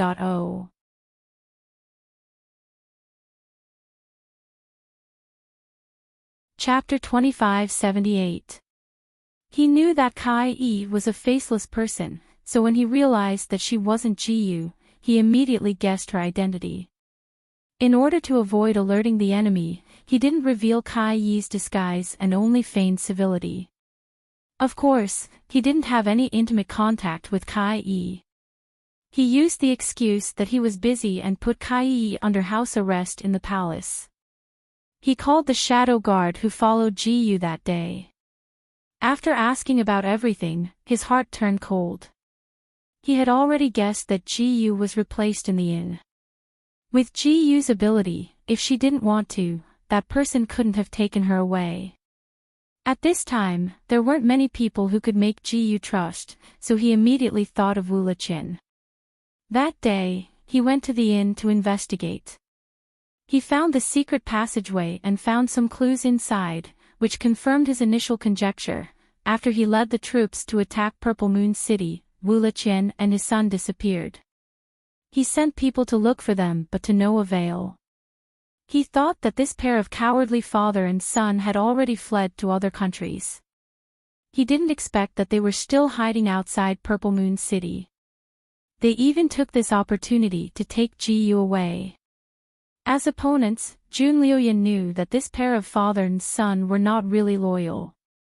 They took Ji Yu away because they wanted to use Ji Yu's name to get in touch with the real old subordinates of Ji Yu Kingdom. They wanted to use Ji Yu's name to take control of the Ji Yu Kingdom. They only wanted Emperor Full Moon to die as soon as possible. Ji Yu wanted them to save her parents. With Jun Liuye's intelligence, he could easily guess everything. He could also guess Ji Yu's situation. He knew that her life wouldn't be in danger, but she would most likely be forced to marry. As for Ji-yu, there was a high chance that she would agree. Furthermore, they might even get married immediately. This speculation made his heart burn. He was worried and angry about Ji-yu. He was angry that she couldn't recognize people. He was even angrier that she allowed someone to send a substitute to pretend to be her. He had secretly planned everything for her, but she had let an assassin impersonate her, and then flew away with her childhood sweetheart who had ulterior motives. Those days, Jun Liuye was like sitting on pins and needles. He couldn't show it, so he secretly sent people everywhere to search. However, Wu Liqian and his son had hidden themselves so well that his men couldn't find them. Kai Yi was also very alert. She didn't contact the outside world during the few days she had been in the palace. Kai Yi was a very professional person. Even if she was tortured, she would not reveal the secrets of the main family. Therefore, Jun Liuye did not alert her and only sent people to keep a close watch on her. It wasn't until 3 days later that Sai finally used a hummingbird to contact the outside world, which was secretly intercepted by Jun Liuye's people. Following the vine to the melon, they found Wu Tianxi's hiding place, the tomb hidden deep in the mountains. After finding the enemy's lair, Jun Liuye could naturally send troops to encircle and annihilate them. However, that place was easy to defend and hard to attack, so it was impossible to break through with lightning speed. He was confident that he could destroy Wu Tianxi's nest in one fell swoop, but he couldn't guarantee that Wu Tianxi wouldn't take desperate measures and use Ji-yu as a hostage. Only by tricking Ji-yu out of the mausoleum would he be able to attack without any scruples. Coincidentally, the imperial court also sent an imperial envoy to urge him to execute the full moon emperor. He had a sudden inspiration and agreed. He deliberately announced this matter to the people after the Purple Moon Festival ceremony so that the people in the city would spread the news.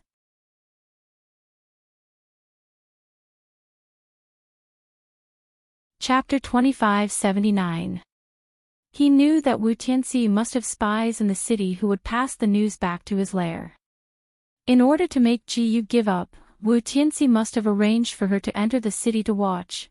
Jun Liuye's guess was mostly correct and could be said to be very accurate.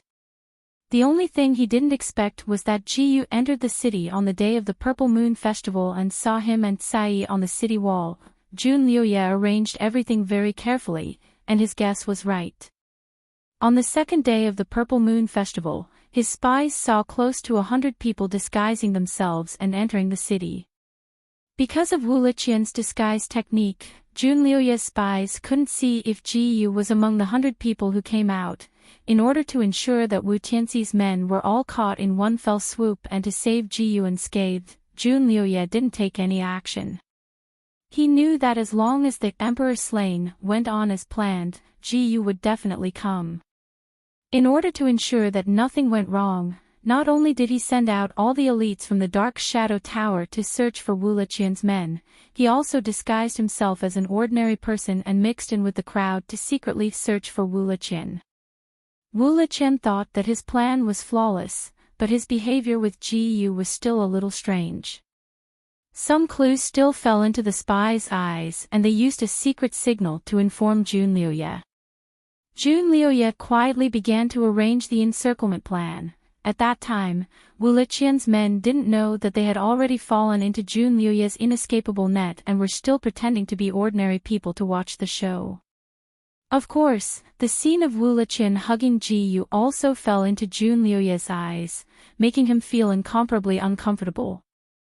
He arranged everything and was about to attack Wu Liqian when Ji-yu broke free from Wu Liqian's embrace and rushed to the high platform.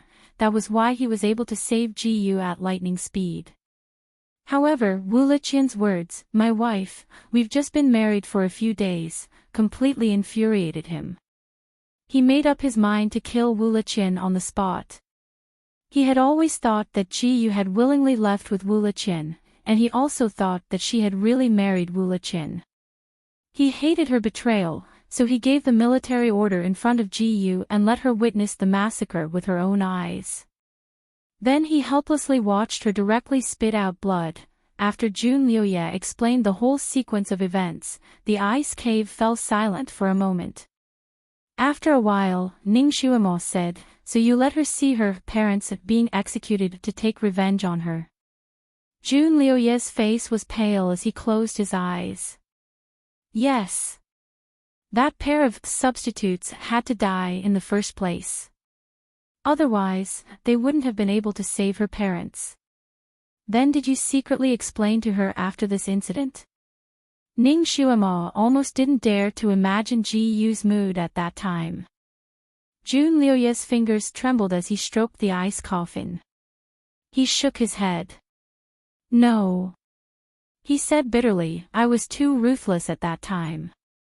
She didn't give me any chance to explain." Ning Xuemo raised her eyebrows. She refused to listen.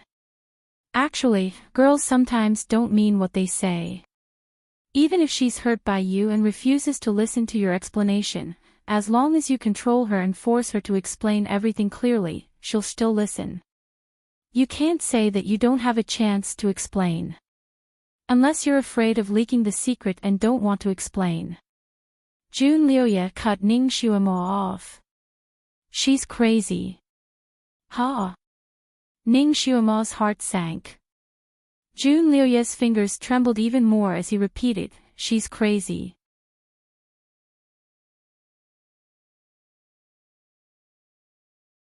Chapter 2580. Jun Liuye's fingers trembled even more as he repeated, "She went crazy." She saw her parents' heads fall to the ground, then she spat out blood and fainted on the spot. I regretted it so much that I brought her back to the palace. I wanted to wait for her to wake up before I explained to her, but she went crazy after she woke up. Ning Xuemo was speechless. Even she, who was an assassin, could not bear such a thing, let alone Ji Yu, who was once a spoiled little princess. The successive blows and betrayals had already caused her to be on the verge of despair. Witnessing her parents' deaths was the last straw that broke the camel's back. It was normal for her to go crazy. Jun Liuye looked at the person in the coffin and seemed to be immersed in his memories. She went completely crazy. She did not recognize anyone and was afraid of everyone. She hid in the corner every day, refusing to let anyone get close to her. If anyone approached her, she would scream and tremble in fear. Jun Liuye's voice trembled slightly. I invited all the miracle doctors in the continent, but none of them could cure her. I also took the risk and sent her to the place where Emperor Yuanyu and his wife lived in seclusion. I thought that maybe if she saw her parents were still alive, she might be able to regain her senses. But she did not even recognize her parents.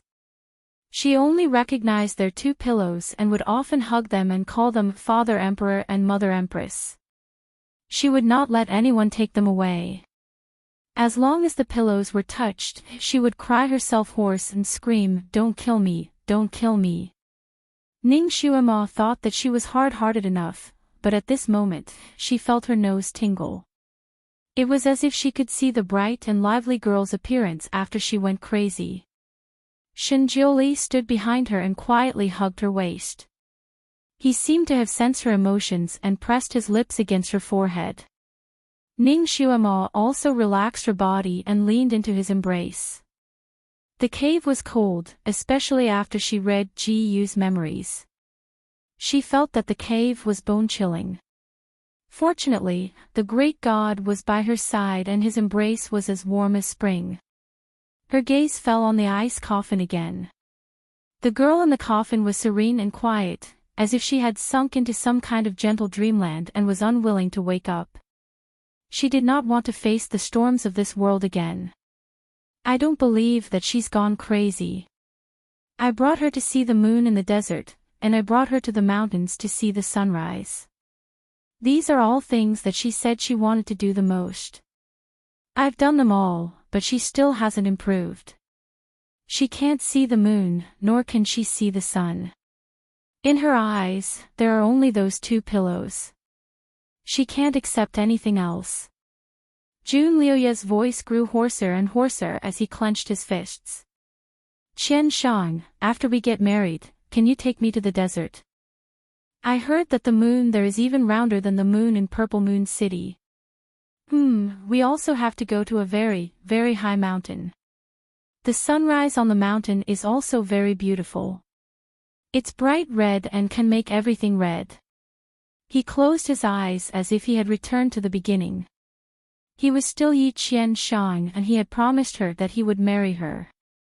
She was as happy as a child, jumping and screaming as she hugged him. Her charming little face was filled with vitality as she kept making requests in his ears with a yearning look on her face. He had teased her back then, "You're a princess, have you never been to these places?"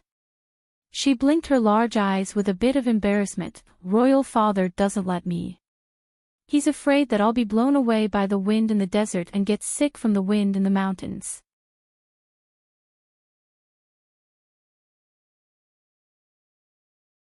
Chapter 2581. She blinked her large eyes in embarrassment. "Royal father didn't let me. He was afraid that I'd be blown away by the wind in the desert or get sick from the wind in the mountains." Then she hugged his neck and looked at him with an expectant look. "You'll take me there in the future, right?" Afraid that he would look down on her, she jumped up and pretended to fight. "I have martial arts, I won't drag you down. If a beast comes, I can beat it away."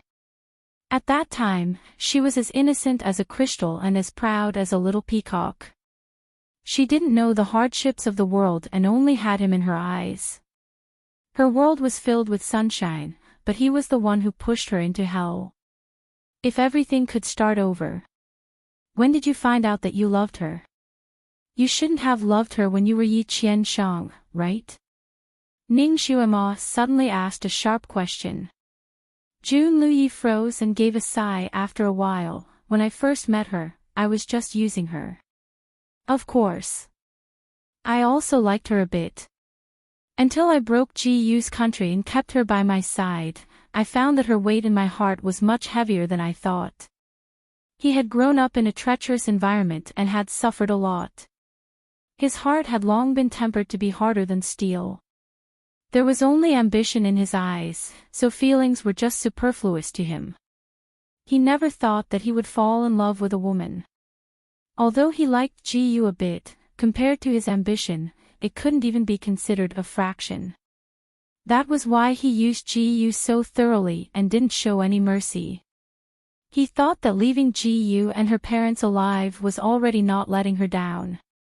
Until he saw her pain and the hatred in her eyes, he finally realized what he had lost. He didn't want her to hate him. He wanted her to rely on him like before and talk to him like before. So he began to seriously plan for their future. He thought that as long as his goal was good, it would be good for her and he would be able to obtain her forgiveness. His plan wasn't bad, but he didn't consider Ji Yu's tolerance. He made a mistake that couldn't be taken back. He didn't have a chance to explain. Until the moment she died, she didn't believe that he loved her. And he would never have the chance to make her believe him again. Sorrow flooded his heart like a tide, bringing with it an almost suffocating pain. June Liuye caressed the ice coffin and lowered his eyes to look at the face of the person in the coffin. For a moment, he was lost in thought. If he hadn't been blinded by jealousy that day, and told her that this was a substitute when he killed the emperor of the full moon couple, perhaps she wouldn't have gone crazy, and things wouldn't have developed to this point where they couldn't be salvaged. Inside the ice cave, he stood tall and straight, his back looking unusually bleak. Ning Xuema could even see a few strands of white hair between his temples. When she first read Ji Yu's memories, Ning Xuema still had the urge to slash June Liuye. Now that she saw him like this, she felt that he was a little pitiful. "Guru, do you think they?" Ning Xuema raised her head to ask for the guru's opinion. Shinjuli only commented with 3 words, "You brought this upon yourself." Ning Xuema, she coughed and said, "Guru, there is a saying that the onlooker sees more clearly than the person involved. If you were in Jun Liuye's position and fell in love with Ji Yu.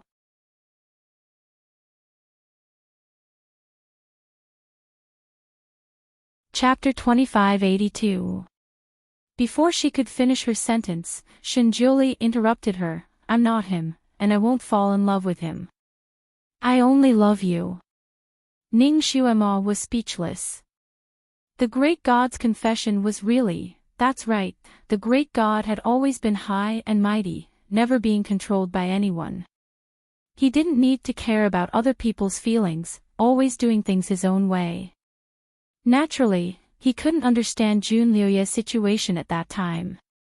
Jun Liuye was just an ordinary prince who grew up in a world of mutual deception. He was feared by his own father and schemed against by his brothers. One wrong step and he would be consigned to eternal damnation. He and Ji Yu were originally people from two different worlds, perhaps they shouldn't have crossed paths. Ning Xuema glanced at the ice coffin and Jun Liuye again. Fortunately, she and the great god spoke in secret. Otherwise, wouldn't this war god emperor be hurt? Ning Xuema suddenly thought of something. Great god, do you have a way to treat Ji Yu's mental illness? Shinjuli replied casually, it's not hard to treat. She was too frightened and sad, so a part of her soul was hurt. You just need to repair that part of her soul. His tone was like mending a fishing net, understated. Ning Xuema rubbed her brows. The great god's treatment method was simple, crude, and incomparably superior. However, even if she used ordinary methods to treat this kind of madness, she would still be able to treat 80% or 90% of it. This continent didn't seem small, so why didn't they find a real godly doctor back then? Ning Xuema carelessly blurted out her doubts. Jun Liuye, who was standing beside the ice coffin, calmed down a bit. He faintly said, when she went crazy, I didn't give up and tried every possible way to find a godly doctor. Later, I heard that there was a godly doctor in Xingyue country who specialized in treating mental illnesses. I acted as if I had found a treasure and immediately secretly brought her to Xingyue country. Ning Xuema was stunned. Wait. Xingyu country, wasn't it the last big country at that time? You destroyed Jiyu country, so the king of Xingyu country must have listed you as his biggest enemy and sent a bunch of assassins to assassinate you. You still dared to take a crazy woman to Xingyu country. Wasn't this automatically sending yourself to be killed? Jun Liuye expressionlessly said, I set up a secret branch in Xingyu country. After he saw Jiyu's illness, he told me that he had the confidence to cure her, but the treatment would have to continue for 8 days. Of course, I was overjoyed, thinking that the heaven's eyes finally opened, giving me a chance to redeem myself and get her back. But I didn't expect that my brother Crown Prince to find out where I went to seek medical treatment in Yu country, and secretly told the king of Xing Yu country. On the 4th day, Jesus's assassins as assassins to SSU. Ning Xuema did not need to think about it to understand the thrill of that time. She did not interrupt and waited for Jun Liuye to continue. The doctor had a strange habit. No matter who he treated, he did not allow anyone to stay in the valley, and only allowed 2 people to enter at a time. Every time after the treatment, I had to leave with Ji Yu and live in a secret place outside the valley. We would go again the next day. On the 4th day, I brought Ji Yu into the valley as usual, but what greeted me was an assassination attempt. 13 assassins hid in the doctor's house and wanted to kill me by surprise. In order to progress faster, this story will be narrated to explain most of the plot. Also, this story is not insignificant, and it is not entirely a new story. It will be explained later. Everyone, please be patient. While writing this story, Moo was also thinking about the 3rd chapter. Everyone, please choose between Little Nianma and Shuailan. I can also think of it in advance. I will make this decision based on the opinions of the majority, so please leave your comments. Love you.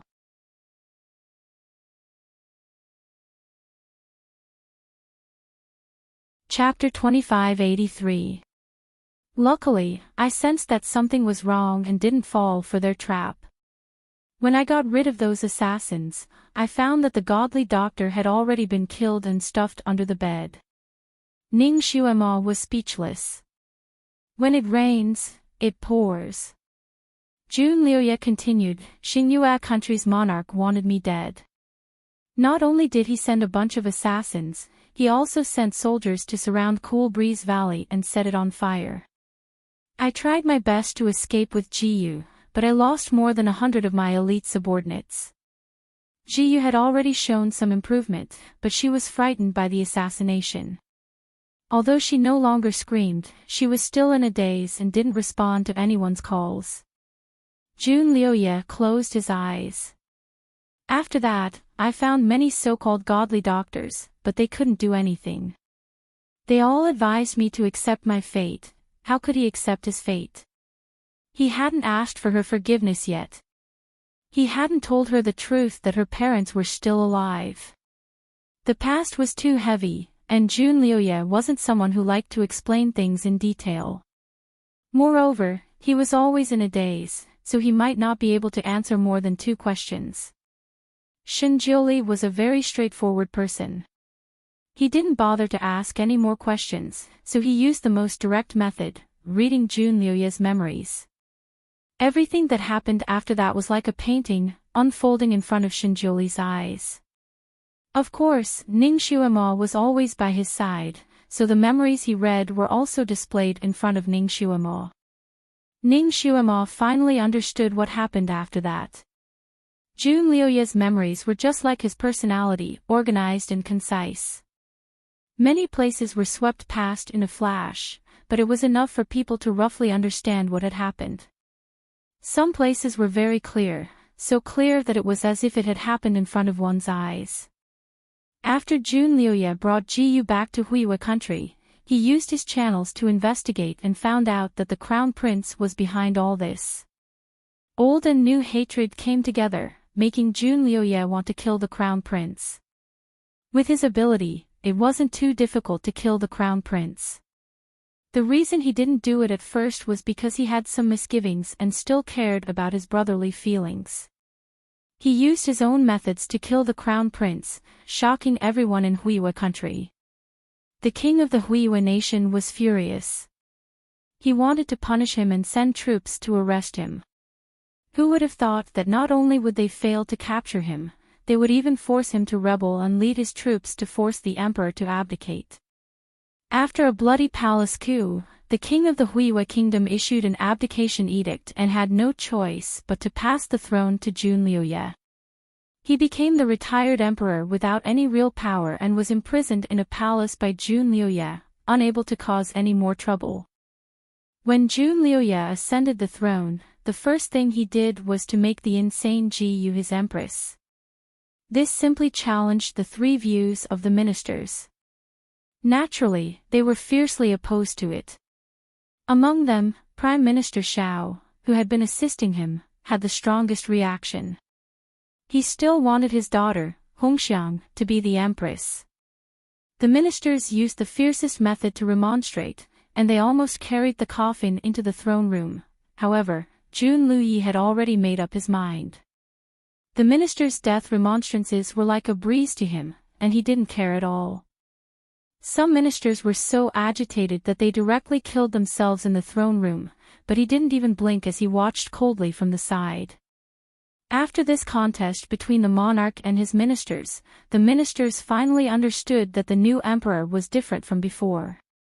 In the past, although he was strict in his management of the army, he was still a modest gentleman in front of the ministers. He also handled things rather gently and smoothly.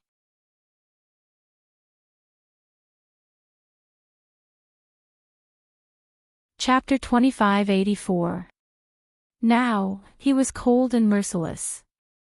Other than that crazy Princess Jiyu, he showed no mercy to anyone else. He also held military power.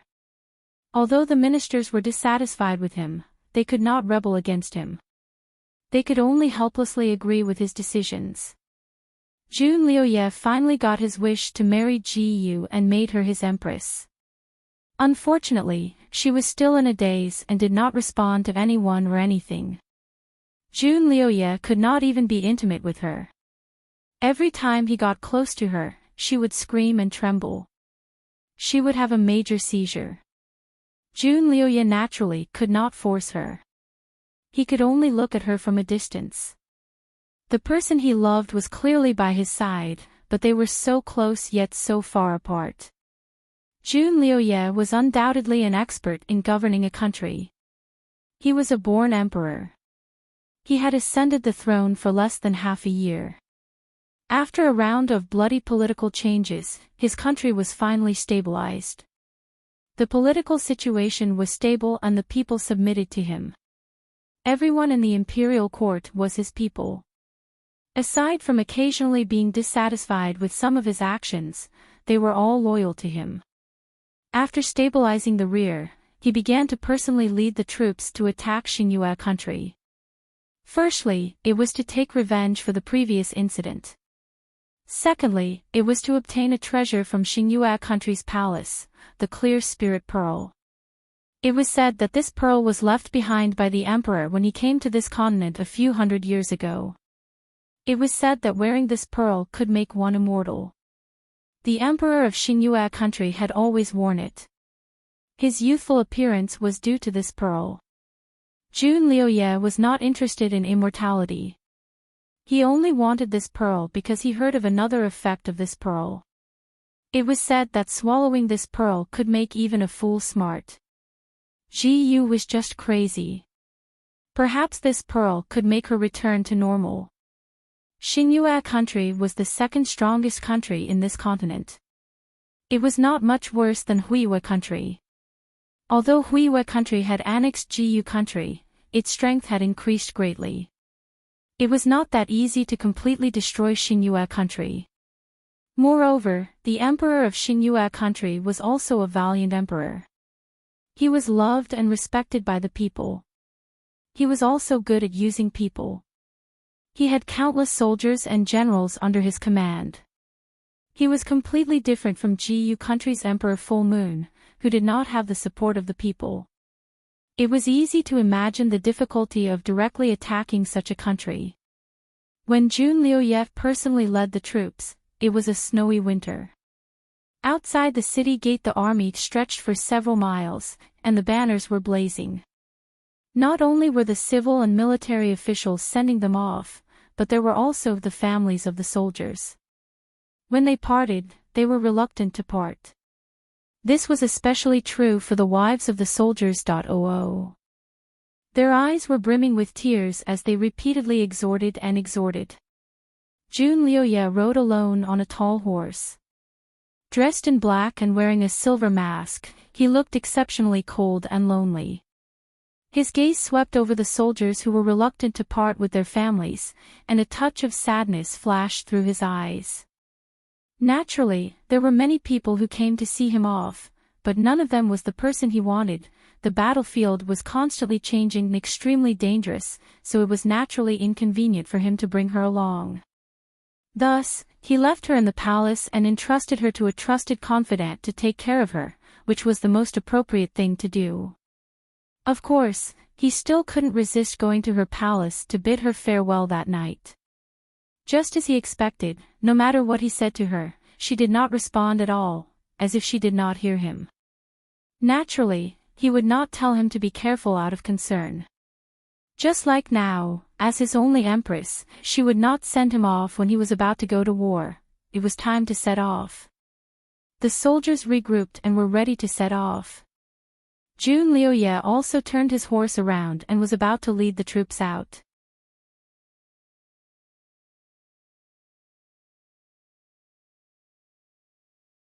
Chapter 2585. The soldiers regrouped and readied themselves. Jun Liuye also turned his horse around and was about to set off. Suddenly, he seemed to have sensed something and abruptly turned around. Two women and a man were standing on the city gate tower. It was Ji Yu, Jun Lufeng, and Xiao Hongxiang. Speaking of which, it was strange. After returning from Xingyu country halfway through her treatment, Jiyu did not reject the approach of other people, such as the maids who served her, or even Jun Lufeng and Xiao Hongxiang. She only rejected Jun Liuye. Right now, the three of them were standing on top of the city gate tower.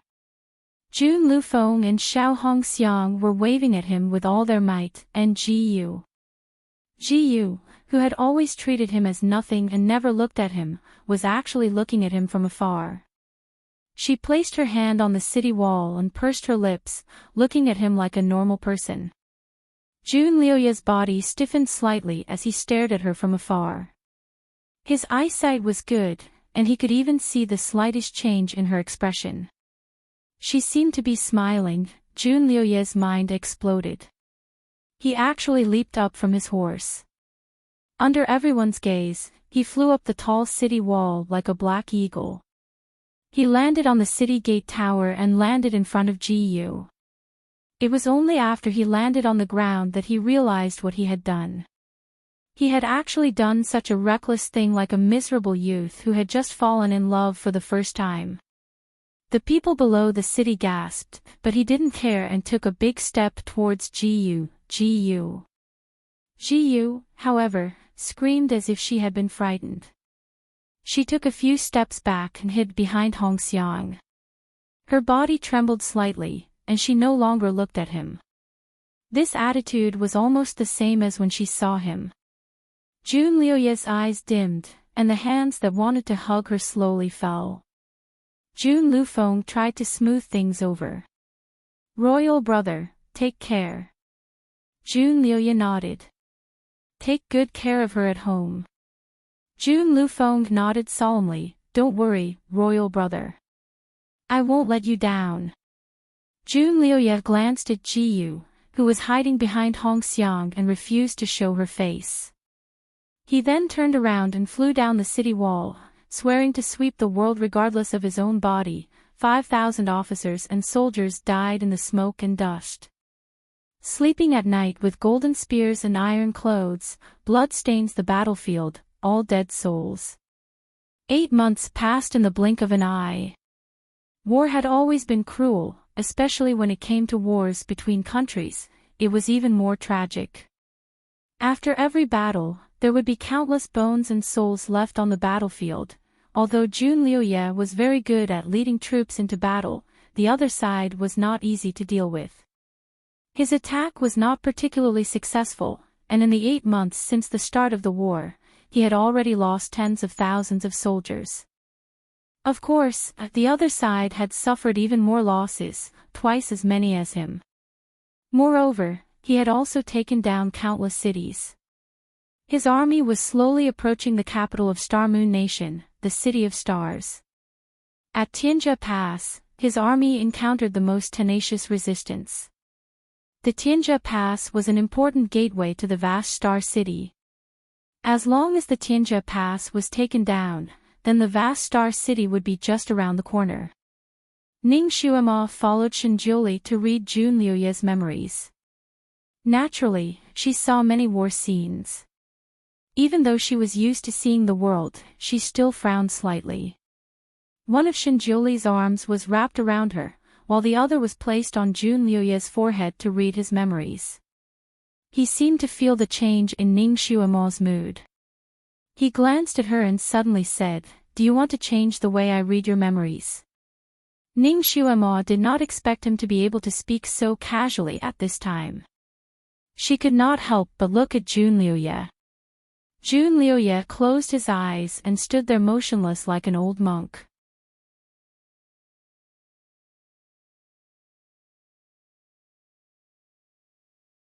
Chapter 2586. It was clear that Shinjiuli had brought her directly into his memories. She hadn't been awakened by Shinjiuli. "How do I change?" Shinjiuli's voice was still casual. "Just go in." Ah.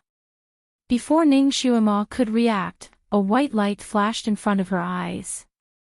When she came back to her senses, she found herself floating in the air, and Shinjiuli was beside her, still holding her waist. There was a huge purple moon in the sky, and below them were endless battlefields and tents. Where are we? In June Liuye's memories. Shinjuli's answer was straightforward.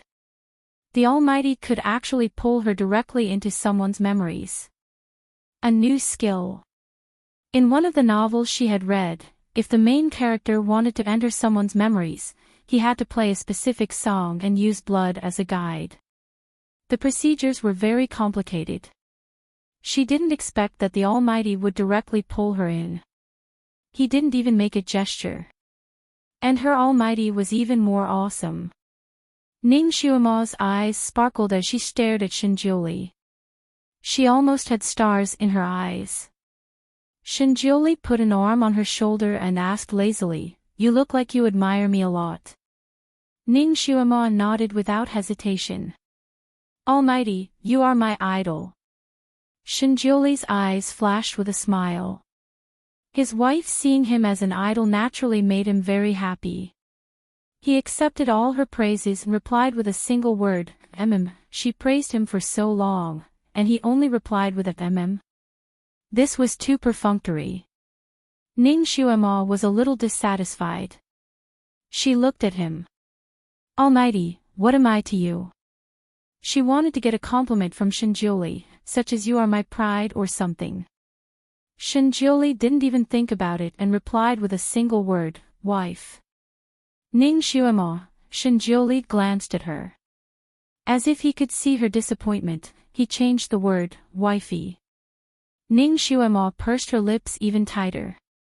She seemed even more displeased. Shinjuli thought about it seriously this time and thought of another word, wife. Ning Xuema was speechless. It seemed like getting a compliment from the Almighty was harder than ascending to the heavens. Forget it, she didn't want to make things difficult for the Almighty. The Almighty wasn't someone who would easily praise others. Moreover, the title of the Almighty's wife wasn't too bad. She patted her mouth and said, "All right, I won't force you anymore. I know I'm your wife, your wife, your wife." Before she could finish, Shinjuli interrupted her. He smiled and looked at her, his eyes serious. "You are still my one and only, my life." Ning Xuema's heart skipped a beat. Who said that the Almighty couldn't say sweet nothings? Once he said those words of love, it would really make her heart beat faster. She was obviously thick-skinned and didn't blush easily, but under the teasing of the Almighty's words, she actually blushed. "You're blushing." Shinjuli looked at her with a faint smile and even pinched her cheeks. How could Ning Xuema admit it? What's there to blush about? It's just that the weather is too hot and I'm wearing thick clothes. She casually found an excuse. Hot weather. Wearing thick clothes. Shinjuli repeated the question twice. The smile on his face widened. This place was extremely remote and had a cold climate. Although it was August, the north wind was still blowing and there was even snow in some places. Ning Xuema was wearing a thin chiffon dress. The sleeves were fluttering, but it couldn't be considered thick. If it was any thinner, she would be running around naked. Ning Xuema quickly realized this.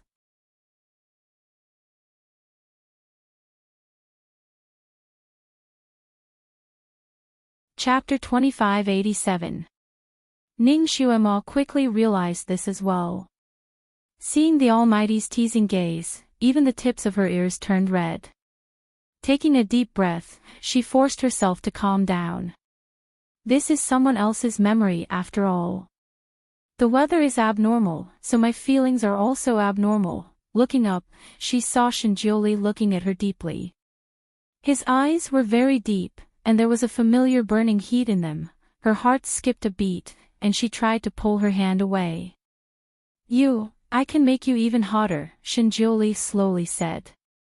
Using a bit of force, he pulled her into his arms and kissed her. Ning Xuema froze. The Almighty had only returned to his original form this morning. He had not had the chance to be intimate with her before he came to this ice cave with Junliuye. With a third person present and busy reading Gu's memory, the two did not cross the line. Of course, the Almighty had his arm around her waist and was very intimate with her. But to Shinjuli, this was clearly not enough. Now that he finally had the chance, he naturally kissed her to his heart's content. Ning Xuema still had some misgivings, so she forced her mouth open. Almighty, we're still in someone else's memory. Below them was a bustling military camp. Although they were in mid-air, the people below should be able to see them clearly if they looked up, okay? Don't worry, the people here won't see us. Shinjuli captured her mouth and blurted out, focus. Thus, Ning Xuema focused. Not only that, she even reached out and wrapped her arms around his neck, passionately responding to him. Shinjuli's eyes flashed with a smile, but the bottom of his eyes deepened and burned with passion. The kiss deepened. Amidst the intense entanglement of their tongues, he suddenly put her down and turned her over to press her against the clouds. With a wave of his hand, her clothes disappeared, his warm body pressed against hers. Ning Xuema, who had been kissed senselessly by him, was now somewhat sober. She hurriedly reached out to push him away. Almighty, we're here to look at his memories. Shinjuli glanced down and saw that there was a fierce battle going on below. It doesn't matter. His memories are still going on. It's not a big deal. Come, look at me. Shinjuli's incomparably handsome face was right in front of her. His eyes were as deep as the ocean, as if they were going to swallow her whole. Although Ning Xuema had been intimate with him countless times, being stared at by him like this still made her heart beat faster and her blood boil. She didn't say anything, but stretched out her arms and hugged him tightly. She raised her body and kissed the tip of his nose. Her eyes were brighter than the stars in the sky, and her face was redder than the rosy clouds on the horizon. Shinjuli couldn't help but smile. He loved her so much that he wanted to be with her all the time. He wanted to become one with her. No matter how close he got, he felt that it wasn't enough. Perhaps only a zero distance or a negative distance could fill each other's hearts. I'm in you, and you're in me. There was a breeze in the sky, and a few clouds were blown over, blocking the intense entanglement between the two of them. They didn't know how much time had passed, and the scene below had changed countless times. However, the clouds that enveloped the two of them didn't change at all. Finally, the clouds slowly dispersed, revealing the two of them inside. Ning Xuema was still sitting in his arms. Both of them were neatly dressed, and Ning Xuema was still panting slightly. Even with her great physical strength, her waist was still sore after this round. Her body was extremely weak, and she didn't want to get up from the Almighty's embrace.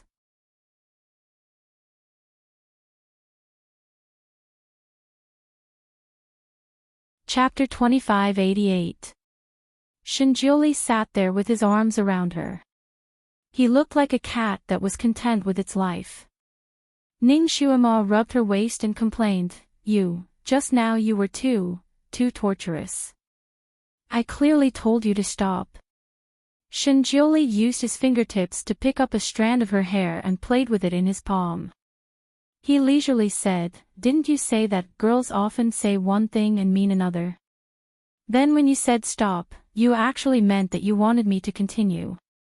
Ning Xuema. Great God, you're too shameless. You actually used these words to stop her. She moved her body. The white cloud below her was soft and very comfortable. She suddenly thought of a very important question. Great God, I remember that after I came to this world, my psychokinesis disappeared. How can I still sit on the white cloud so freely? Because we're now in spirit bodies and not physical bodies. Shinjuli explained to her. Ning Xuema was shocked. You're saying that our bodies are still in the cave. Smart.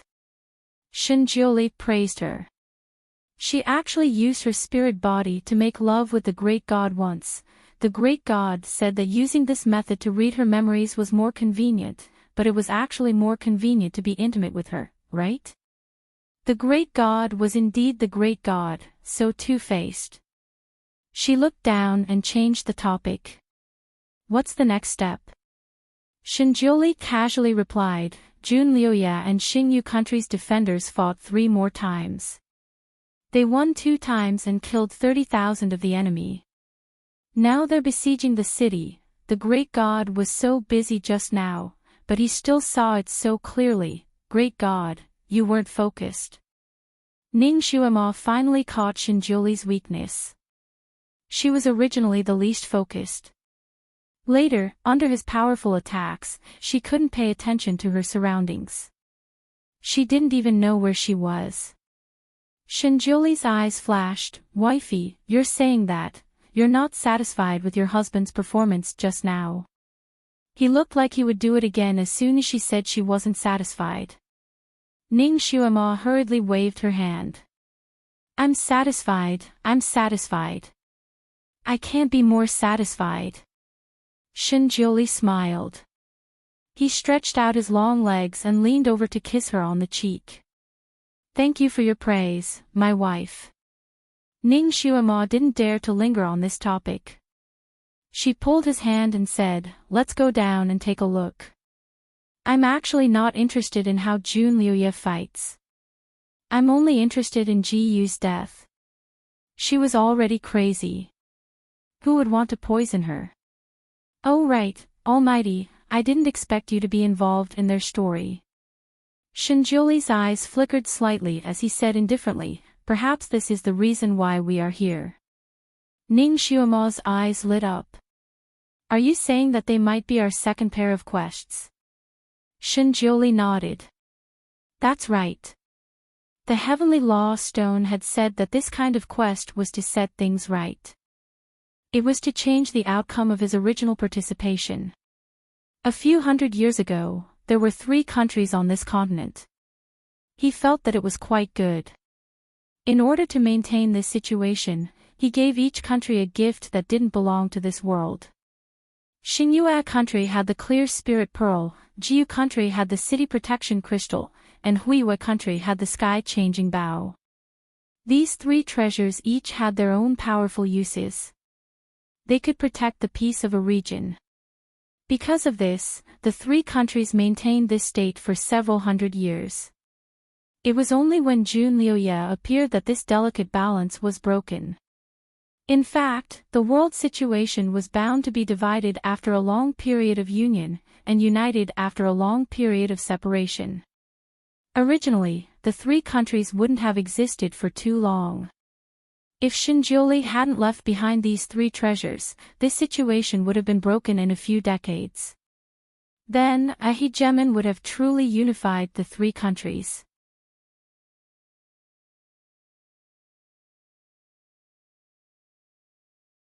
Chapter 2589. If Ji Yu didn't have the city-protecting crystal, Jun Liuye wouldn't have known Princess Ji Yu and all of this wouldn't have happened. Ning Xuema rubbed her forehead. I don't think it's good to help this pair. There's not only a misunderstanding between them, but also a grudge against their country. Even if Ji Yu revives, she might not be willing to be with Jun Liuye again unless she completely loses her memories. Great God, you're not thinking of erasing her memories after saving her, are you? Shinjioli's tone was light. I won't. My task is to let them return to their original path, not necessarily to help them. Original path. Then, shouldn't these 2 people not know each other? But they already know each other and have such deep entanglements. How is Great God going to set things right? Ning Xuema was in a daze for a while before looking down. Suddenly, her eyes widened. Why is Jun Liuye losing? Below, Jun Liuye's army was like a sheet of loose sand, retreating 100 li. Only then did they once again set up camp. Jun Liuye's military talent was comparable to Zhuge Liang's. Ning Xuema had never seen him lose a battle. This was the first time he was in such a sorry state. Looking at the state of these soldiers, it was obvious that the commander was not in a good position. What's going on? Shinjioli also glanced down. Last night, Jun Liuye received a secret letter from the capital saying that Princess Ji Yu went missing. Ning Xuemo suddenly understood. Only Ji Yu's matter could cause Jun Liuye to act so abnormally. But Ji Yu was a fool and shouldn't have run around. Jun Lufeng was also a meticulous person. With him watching over Ji Yu, logically speaking, it was impossible for her to go missing, unless someone was unhappy with Ji Yu and secretly harmed her. But no matter if it was the imperial court or the harem, they were all sincerely convinced by Jun Liuye and didn't dare to provoke him. Everyone knew that Ji Yu was at the top of his heart and couldn't be neglected. Who would be so blind as to poke this hornet's nest? Or perhaps, great God, do you have any ideas? Shinjioli shook his head slightly and said straightforwardly, "No, I'm not interested in other women's movements. This is Jun Liuye's memory. Things have already happened, so we can only watch." Ning Xuemo. The Almighty was indeed the Almighty. When he didn't want to use his brain, he was still very lazy. She looked down and her heart skipped a beat. Most of Jun Liuye's memories seemed to be fast-forwarded, with many scenes flashing by. Ning Xuemo felt as if she had pressed the fast-forward button when she was looking at it earlier, only when it was something extremely important or something that left a deep impression on him would the image pause for a long time. But now, the image below was clear and slow. Every scene was extremely clear. Ning Xuemo looked down, then looked at the large moon. Could it be that this night had left a deep impression on Jun Liuye? She pulled Shinjioli. "Guru, let's go down and take a look." The central tent was brightly lit. Jun Liuye was dressed in martial attire as he sat behind the commander's desk. His face was as calm as water as he asked the subordinates kneeling below, "Still no news?" "Your Majesty, all of Shadow Tower's spies have been sent out to search the capital streets and alleys, but they still haven't found the Empress's whereabouts." "Your Majesty, the news from the capital said that the Empress was still fine 10 days ago. Who would have thought that she would disappear the next morning? None of her maids saw how she went missing."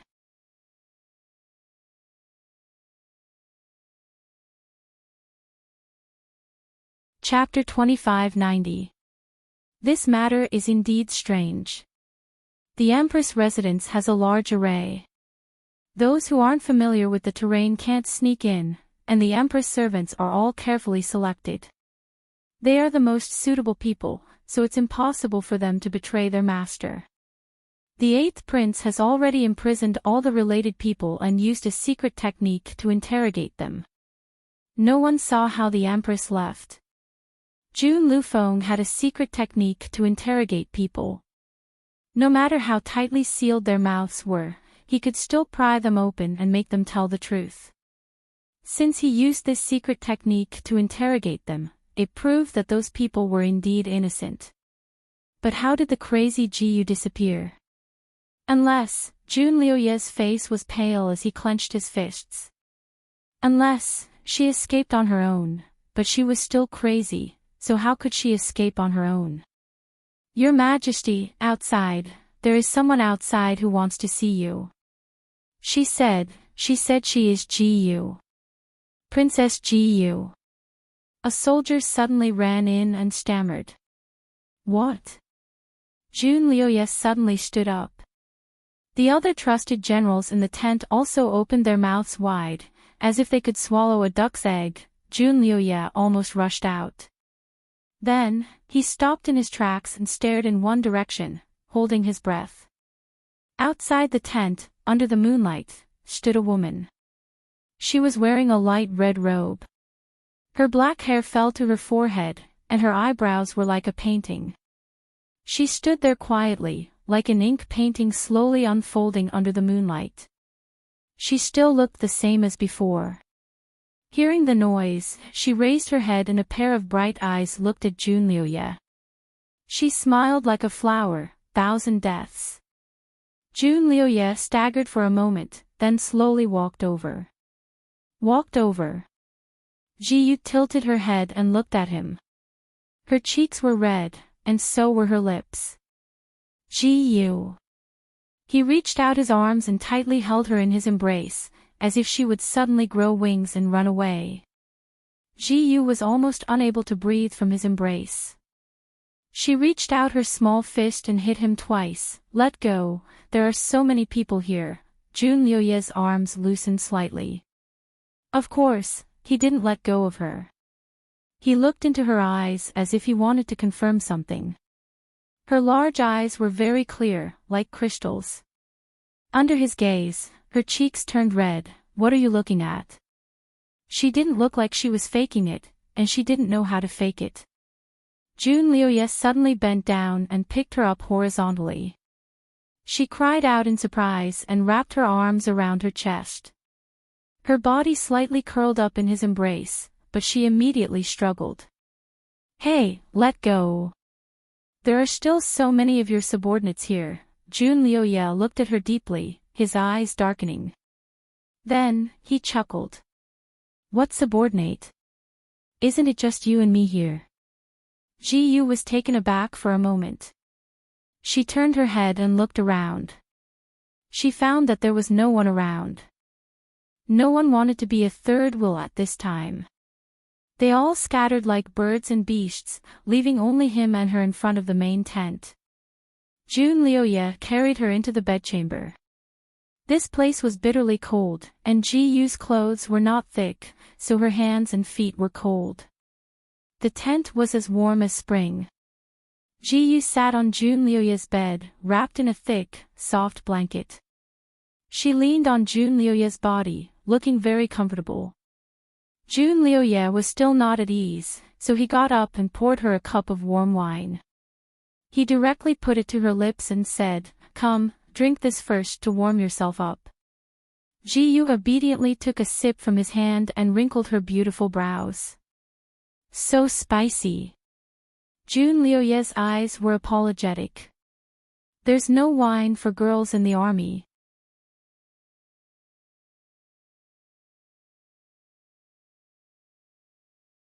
Chapter 2591. He stood up again. Wait a moment, I'll get someone to buy your favorite lotus fragrance wine. The military was filled with hot-blooded men who loved to drink the strongest alcohol. Naturally, they would prepare this type of wine. Ji-yu pulled him back. Forget it. Don't make this special for me. She tugged at the corner of his shirt and looked him up and down. Pursing her lips, she said, "You seem to have gotten darker and thinner. The war must be tough, right?" Jun Lioye kept looking at her. Suddenly, he sighed and hugged her. Rubbing his chin on her head, he said, "It's not tough, Ji-yu. Now that you're here, it's not tough at all." "Guru, do you think Ji-yu lost her memory after recovering from her illness?" Ning Xuema and Shinjulik floated at the top of the tent. Relying on the fact that no one could see them, Ning Xuema looked down and judged. Shinjulik glanced at the two hugging below and answered with a few words, "It's a good thing if she really lost her memory." Ning Xuema sighed. That's true. The two of them were separated by a great national grudge. If Ji-yu didn't lose her memory, why would she be willing to be with him? Why would she come looking for him? If she really lost her memory, then those injuries wouldn't exist for her. But, did she really lose her memory? Ning Xuema looked at Jun Lioye. He had probably noticed Ji-yu's abnormality, but she didn't know how he felt right now. His beloved's illness was finally cured. He finally had a chance to explain to her, but she lost her memory again. Looking at her appearance, she didn't remember the injuries at all. How was Jun Lioye going to explain it to her? Ning Xuema was guessing when the guru's voice suddenly rang out. "No need to watch, let's go outside and wait." Ning Xuema was stunned and she was already outside the tent. "Guru, this memory is so clear. It's obviously important. I think we should watch the whole thing." Ning Xuema was still unwilling to give up. Shinjulik pulled her into his arms and said directly, I don't like you staring at other men. Don't worry, they will come out again. The great god's possessiveness, Ningxuema said helplessly, if you don't want me to look, then I can at least listen, right? Shall we go and listen? Shinjioli looked at her and suddenly smiled slowly. Shuema, so this is your taste. Ha! Which one? Ningxuema was confused. You like to eavesdrop. Shinjioli slowly opened his mouth with a smile that was not a smile. Ningxuema was speechless. Originally, it was an honorable matter. How could the great god make it sound vulgar? Jiyu, how did you get here? Jun Liuye's voice came through the wind. Ningxuema was stunned. She was currently 200 meters away from the tent. Logically speaking, she shouldn't be able to hear what the people in the tent were saying. She looked at Shinjioli and Shinjioli pulled her to sit down. Since you want to listen, then listen here. So it was the great god's doing. Aside from the great god, there probably wasn't a second person who could do as he pleased in other people's memories. Ningxuema fell into Shinjioli's arms. She openly eavesdropped while praising him in satisfaction. Great god, you're really perverted. Shinjioli didn't mind. Thanks for your praise. Your husband will be perverted again tonight. Ningxuema was speechless. Alright, she shouldn't bicker with the great god. She should just focus on eavesdropping on the two people in the tent.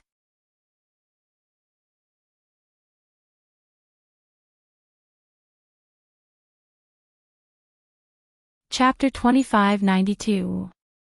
Qian Shang, there's something strange. I seem to have slept for a long time, and after I woke up, I seem to have forgotten some things. However, it's a good thing that I still remember you. I remember that you promised to marry me, and you really did marry me. However, my memories are hazy, and there are many things that I only remember in bits and pieces. Am I sick? After a while, she heard Jun Liuye's gentle reply, you're sick. After I woke up, I found out that you led an army to attack Xingyu country, so I ran out of the palace to find you. Qian Shang, why didn't you bring me to war? Ji Yu's voice had a trace of grievance. Marching and fighting is very tiring, Ji Yu. I didn't want you to suffer, liar. It's clearly you who didn't want me, Ji Yu. I missed you, and I never forgot you. There was some movement in the tent, and after a while, Ji Yu's low cry of surprise was heard. Ji Yu, I'll let you understand how much I missed you. Jun Liuye's voice was very dark, and then there was a sound that made people's faces turn red. It seemed that Jun Liuye had pushed Ji Yu down.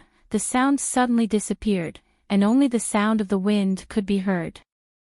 Ningxuema looked at the great god from the corner of her eyes, but the great god's expression did not change, and he only said 4 words, it's not suitable for children.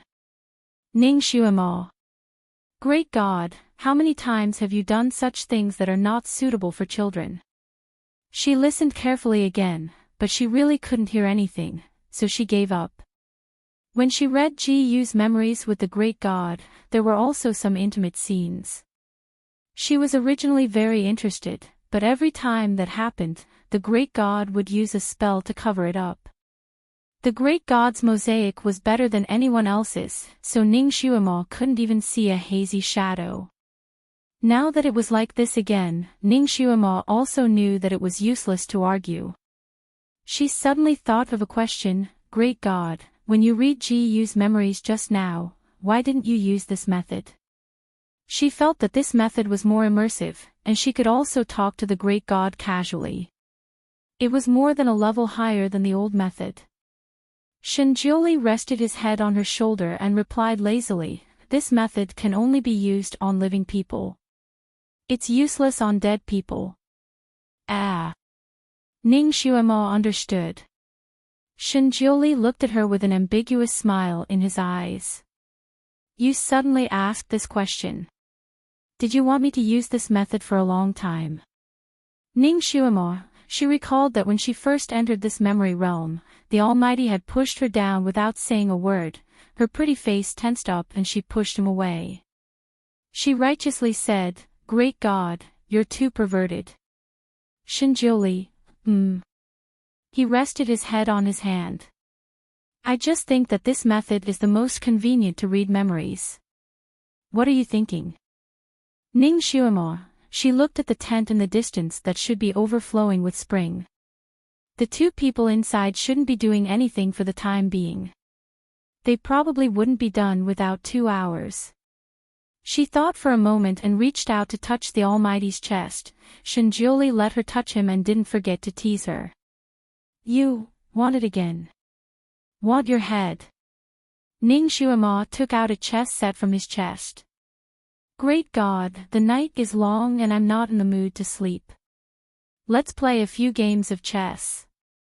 The Almighty's storage space was open to her, but every time she needed something, the Almighty would let her take it herself. She wanted to touch his chest. At first, she was a little uncomfortable, but now she felt very natural. You're tuning into the LoveLore Library YouTube channel. We're so grateful for your support and don't forget to subscribe to join us on this incredible journey through captivating stories. Your generosity through donations truly makes a world of difference, as it's the primary source of revenue that allows me to expand and enhance this channel for you. Thank you from the bottom of my heart for being a part of this adventure.